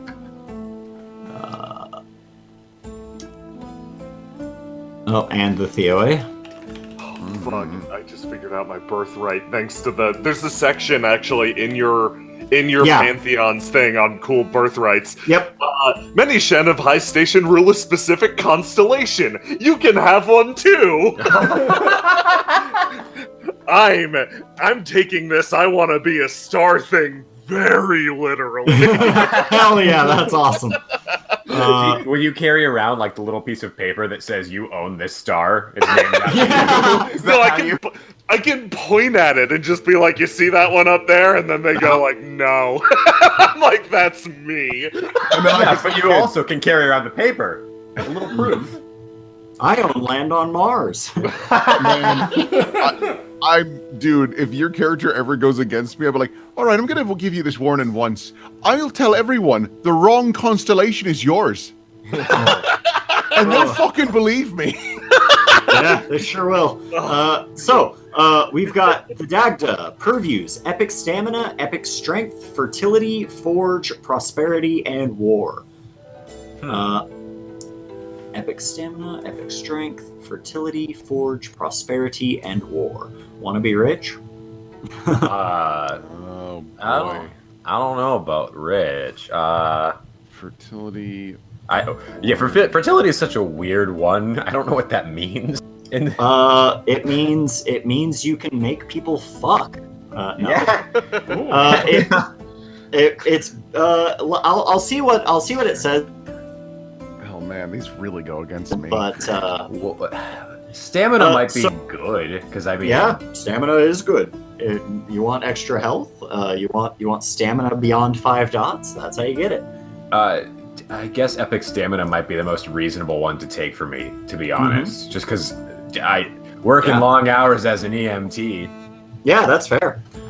So with Dawn, Darkness, Death, Journeys, and Sky. Okay. Dawn. Okay, wait. Darkness, Death, Journey, and Sky. Okay, now I understand. You were reading for a different god. I thought that applied to all of the Irish gods. No, I was like, man, none of that works for me. Fuck. The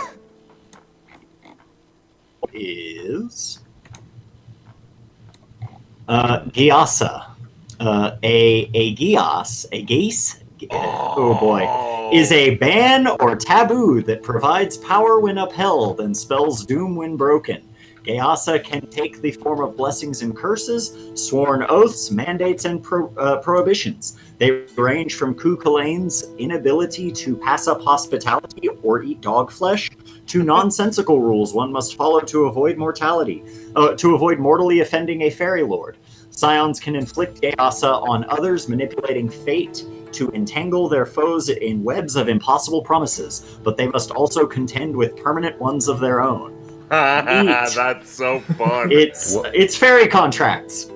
Where is that written? It's on your Pantheon path for the Tuatha De Danann, which is on page 165. Yeah, you get fairy contracts, and you are both beholden to uphold them, and you can also enforce contracts of your own to creatures of a lower tier than you. That seems so good for your character, Will. That just fits him perfectly. I wonder how I might use that, though. Yeah. You essentially force a promise onto someone. That, yeah, I can probably find a way to use that. They incur your wrath. Likewise, you probably have a few that you also must follow, because that's how that works. Yeah, maybe that's the one little contract I got to deal with is that Don's like, hey, you got to make some people fall in love. Don't just fucking ignore this. He's Yeah. All right. Yeah, you can totally do that. That almost makes me want to take Moon as one of my purviews, because I can make things real sexy for you. How many? Yeah, I'm trying to find the purviews purview. yet? I'm trying to find the purview section. So you get the 2 for sure. Yeah. Those are the ones that you're definitely going to get. But you can get others by. I think they're tied to your birthright. They are tied to how many birthrights you have, and so your 3-dot birthright to it, and so your connection to that specific one determines if you can use that purview. Okay. And so when you put the birthrights down, you'll probably want to put the purview connected to it in parentheses next to it. I assume that Book of the Dead is probably a death purview. If you pick a specific beast. So is the Amulet not of Resurrection, unreasonable. probably. I guess Amulet of Resurrection could be health, but... We got next. Where's purviews? Purviews is underneath Nax in the Chapter 5 Powers area. Mm-hmm. Oh god, boon purviews. Do you get all of the boons when you get a purview in that? You might. Let me. You might, but let me confirm that. I think you get how many? Where are the boons at? Animal aspect, sacred animals. Oh, okay, I see. Hold on. Okay, so boons are formalized miraculous powers drawn from the purviews. Each boon provides a unique power that can be used consistently and reliably, usually without needing to roll dice. Boons are presented in the following format. Oh, we don't need that. Emulate boons. Let me see. This looks to be trivial. Trivial characters of the fodder. Pantheon motifs. Keeping it moving. Heroic warrior. Marvels. Purviews. Here we go. A Scion who masters a purview. Let me see. Hold on. Guides, relics, and purviews. All Scions gain intrinsic chosen at character creation, as well as the signature purview of their pantheon. In order to gain access to other purviews, they must either channel it through a suitable relic or through the blessings of a guide. If you lose access to the relic or fall out of favor with your guide, you cannot use any powers of the purview they provide, including their innate powers. Okay. The Scions use their power of the power of their legend to work their divinity. Sometimes the text of a boon or marvel will instruct you to imbue it with a certain number of legend points. Legend imbued in a boon or marvel is committed to that effect for the specific duration, and you cannot use it for other purposes during that time. However, when you reclaim imbued legend from a boon or other effect, it is immediately added back to your pool of legend points. Okay. So, I believe you will have access to 3 different boons, because your legend is 3. Okay. You might have access to more, but you can only have like 3 active at a time or whatever. Correct. And you can spend, and as you spend those points of legend, you might lose access to those boons. Okay. Until you can regain that legend by doing something awesome. Yeah. Spencer says you can pick any beast, including general beasts, not just what your patron has. If you pick a specific beast, it gives you a special motif. And yeah, that's on page like 200 and something. And apparently that special motif, according to this section, lets you do shit from other purviews. Oh, okay. So, I'm like, gonna see what the Carl Ibis and purview does. yeah, exactly. It says page 210. You may create a motif, page 210, based on your choice of animal. Alright, I will scroll up to page 210. Okay. And then, yeah, there's And a lot more in the birthrights. the boons but- themselves, yeah, the boons themselves start on page 239. Okay. 39. 210. Oh, epic stamina's innate power is immunity to poison and disease. Hell That's yeah. pretty good. Yeah, I mean, that Yeah. means that's pretty helpful for me. Mm-hmm.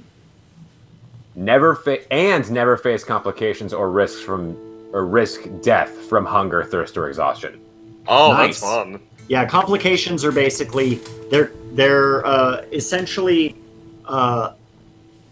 extra tasks that you might need to accomplish in a specific role. I kind of described it as, or at least the book describes it as, so say you want to climb a fence.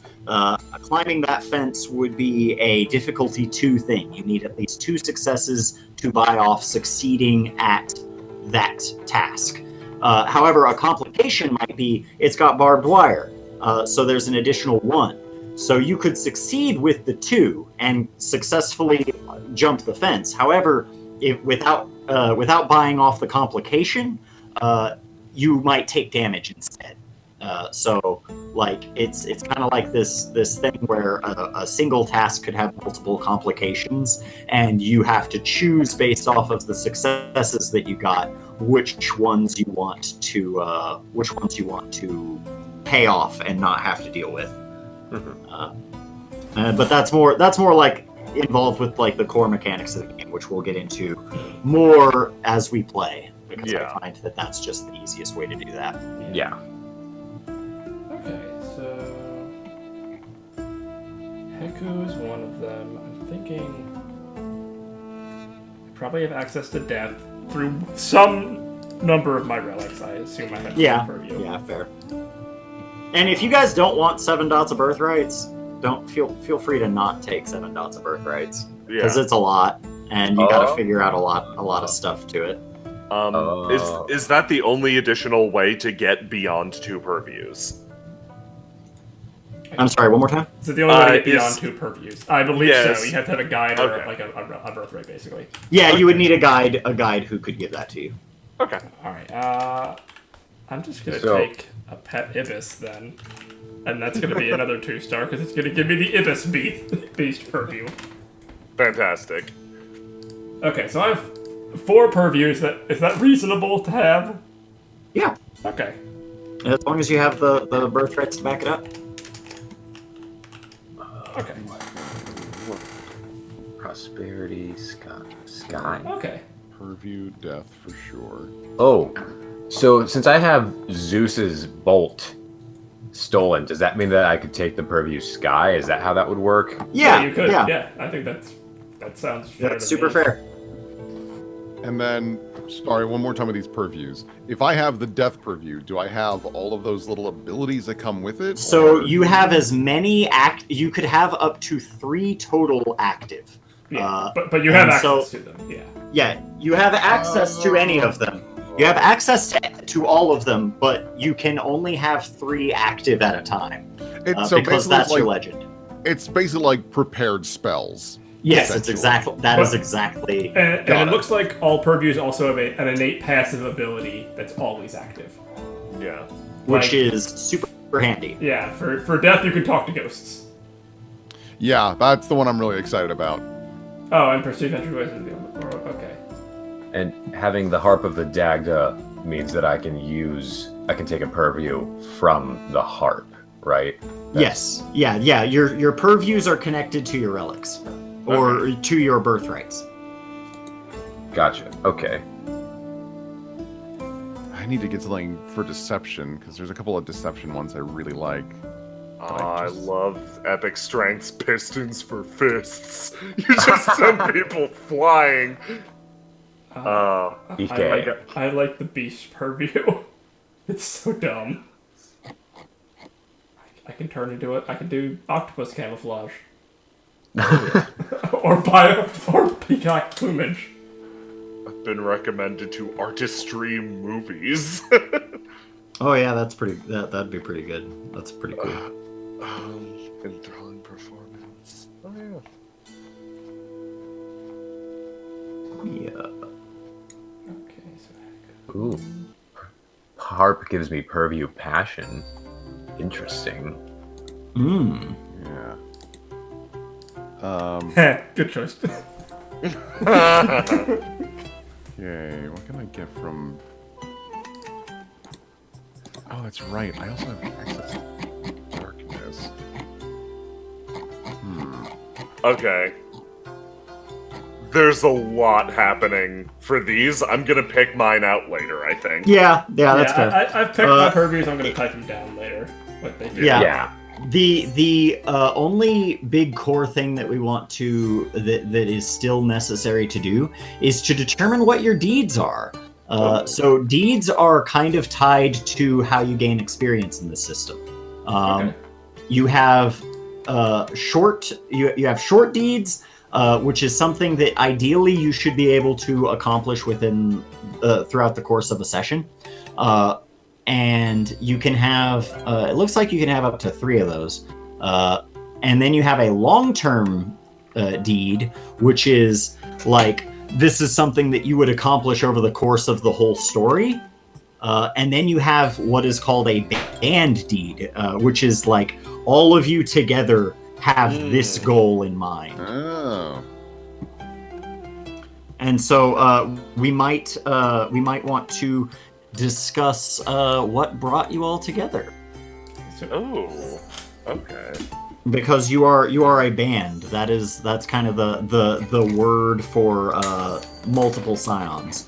Okay. What I could say is perhaps perhaps the 4 of you were called upon by your parents to do some work for a deity of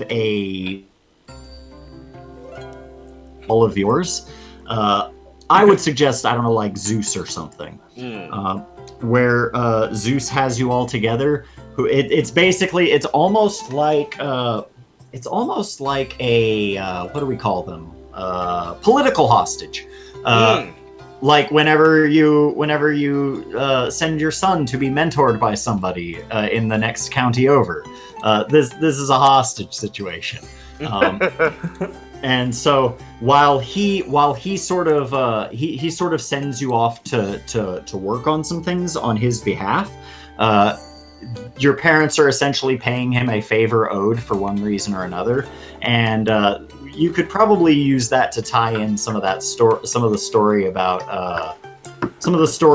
like your father, and he's kind of like, no, your father did it. You didn't do it. Keep it. Keep it for now. Oh. Because he's still Zeus. Yeah. And he's like, no, that's fine. You're here working for me. That is your father's payment to me. But you go ahead and hold on to that. Oh. That makes sense for me. And so, and in the rest of your cases, like it's just another case of like, like I when it comes to Thoth, I like the idea that Thoth. Oh, you cut out. It's kind of 2-timing each pantheon. Oh, I'm sorry. I've always liked the idea that Hermes and Thoth are the same dude, because there's a lot of evidence that is the case.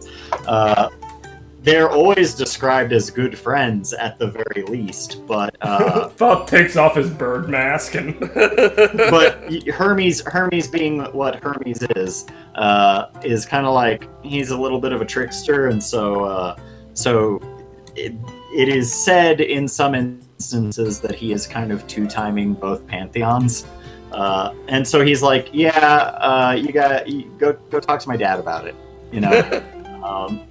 And so you go visit Zeus as sort of a favor as it pertains to Dawn. How do we get them? They're both they're both overseers of the Sky Purview. There might be a connection. In what way might Dawn have wronged Zeus? Dawn. Well, I mean, you could have had Dawn be part of the Dagda's theft, I guess. Oh yeah, he might have been Since they're involved. the same. He was like, hey, you can hide those lightning bolts in my in this cave. Hide them in my cave. It'll be all right. Does that sound good, Will? Yeah, I think that works really well because one, I have no other ideas for it, and two, I feel like Donovan is, I wouldn't say like, because I hate when PCs have like active hates towards one another, but I think my character would have an extra thing to be kind of annoyed with for Cassidy because she's all about saving lives, and Donovan's like, motherfucker, stop! And then on top of that, he's getting roped into this that has nothing to do with him, and it's because of her lightning bolt. Yeah, He's like, God damn it! I imagine we are distant cousins outside of this, Yeah. too. Yeah, you So, would be. like, Yeah. Yeah, just like, oh man, hey, it's you. Yeah, you still healing people? Yeah. How's that working for you? All right when you're not around. I always make sure whenever there's that situation of 9 out of 10 dentists suggest this kind, I make sure there's going to be at least 7 that disagree. I'll keep working on that. It's working quite well. Yeah, and then for Neji. Yeah, I honestly think, just to play the opposite angle, I think my guy's the only one who wants to be here. Because he's looking for a job. He wants a chance to prove himself. And Zeus is fucking Zeus. Zeus is Zeus. You do a job for Zeus, everyone knows your name. Dad'll listen to me after this. yeah, because Neji doesn't give a shit about his sons. He's just like, I had you, now go somewhere. I don't care. Do something cool. Do something cool. Impress me. I'll talk to you then. Do a flip. No, that's literally it. Because it's like I wanted a kid who was a movie star. What can you do? Oh, I take care of rabbits. Oh, that's boring. Yeah, and so I think that's pretty reasonable. Does everyone have at least they have their purviews set, even if they don't have their boons set? Just make sure you send me your boons, the boons that you're interested in at some point within the next week. Short-term deeds, something you could accomplish within a session. So I'm going to go ahead and let you know kind of the scenario that I'm thinking. Basically, what you guys are going to be doing, since a lot of you have connections to animals and stuff, I'm thinking that you guys are going to oversee the transfer of a Nemean jaguar to the Austin City Zoo, and other gods are going to get involved. And so, if you're unfamiliar with the story of the Nemean lion, it was an animal with impenetrable hide, and it is it's one of the 12 labors of Hercules was to take that fucker down. And there are Nemean animals of all stripes. I thought about doing maybe a shark because that's badass. But yeah, they're basically just huge versions of the same animal that has impenetrable, much more durable flesh and kind of armorish and godlike strength and speed. Whatever their natural asset is, they're that much more. And so unbeknownst to a lot of the people involved at working for the zoo, they are bringing a Nemean jaguar to the Austin, Texas local zoo. And the gods are aware of what's going on, but the people in charge might not be. And so they're basically getting you guys to transfer it in place and make sure that it makes it there okay, and make sure that nobody fucking gets in the way and makes a mess of things. Because it would be very easy to make a mess of things. That's fantastic. Yeah. It's been pointed out we still need to pick motifs or something, but I honestly need more time for that. I need more time to sort of tie it together. So we'll have them for next time. We're at 3 hours, and so I will look over motifs and all that good shit. the only thing that I want you guys to think about, and you don't even have to give me your deeds immediately. Just when we get together, I think the band deed for now is see to it that Zeus feels satisfied with the service granted. That makes sense to me, because that's like what you are all together for. Fantastic. Yeah, a long-term deed is something that you could accomplish within like 2 sessions, 2 to 3 sessions, and then short-term deeds are just like something you want to do this session, and by completing all of those, you'll get experience. Okay. But yeah, let me see if there's anything else. I think that is it. Did you want us to go over our what's it called? Visitation? Is that thing? I think we can save that for. I think we could save that for next time. Okay. And that'll give you all a little bit more time to think about it now that you have the context for what your birthrights were and stuff. Yeah. So yeah, I'd just say we'll open with that next time, and then we'll actually start playing. Sure. Cool. Sounds good. Fantastic. Okay. Well, thank you for going through character creation, and thank you everybody for watching. Like this was fun. Yeah. This is a fun, really fun world. Really fun, interesting setting, and I believe, based off of what I've read, it's probably a pretty fun game. I've got some questions, but I mean, we'll see what that looks like. Yeah. And so yeah, if you guys out there in the audience might be interested in having me run a game for you, I will let you know that I am doing. I'm going to be starting up my paid GM service, and I'll probably put down the document over in Stabbiness. And is it cool if I like at everybody? Add everybody in announcements. Right. Yeah, absolutely. Please. All right. I'm going to go ahead and do that. And it's a first come, first served basis. I take 4 players at a time. You will get scheduled. It's going to be, you will definitely get scheduled, and the game will happen.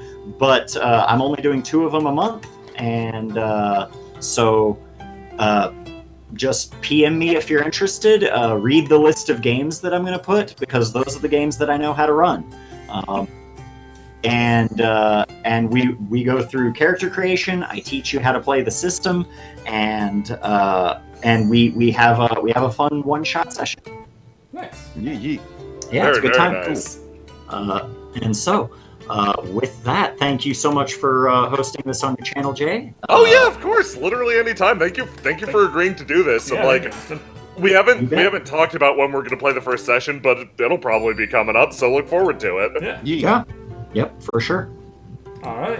For that, we'll see you tomorrow for 13th God, everybody. Good night. Yeah, see you tomorrow for Good night. 13th God. Yeah, God.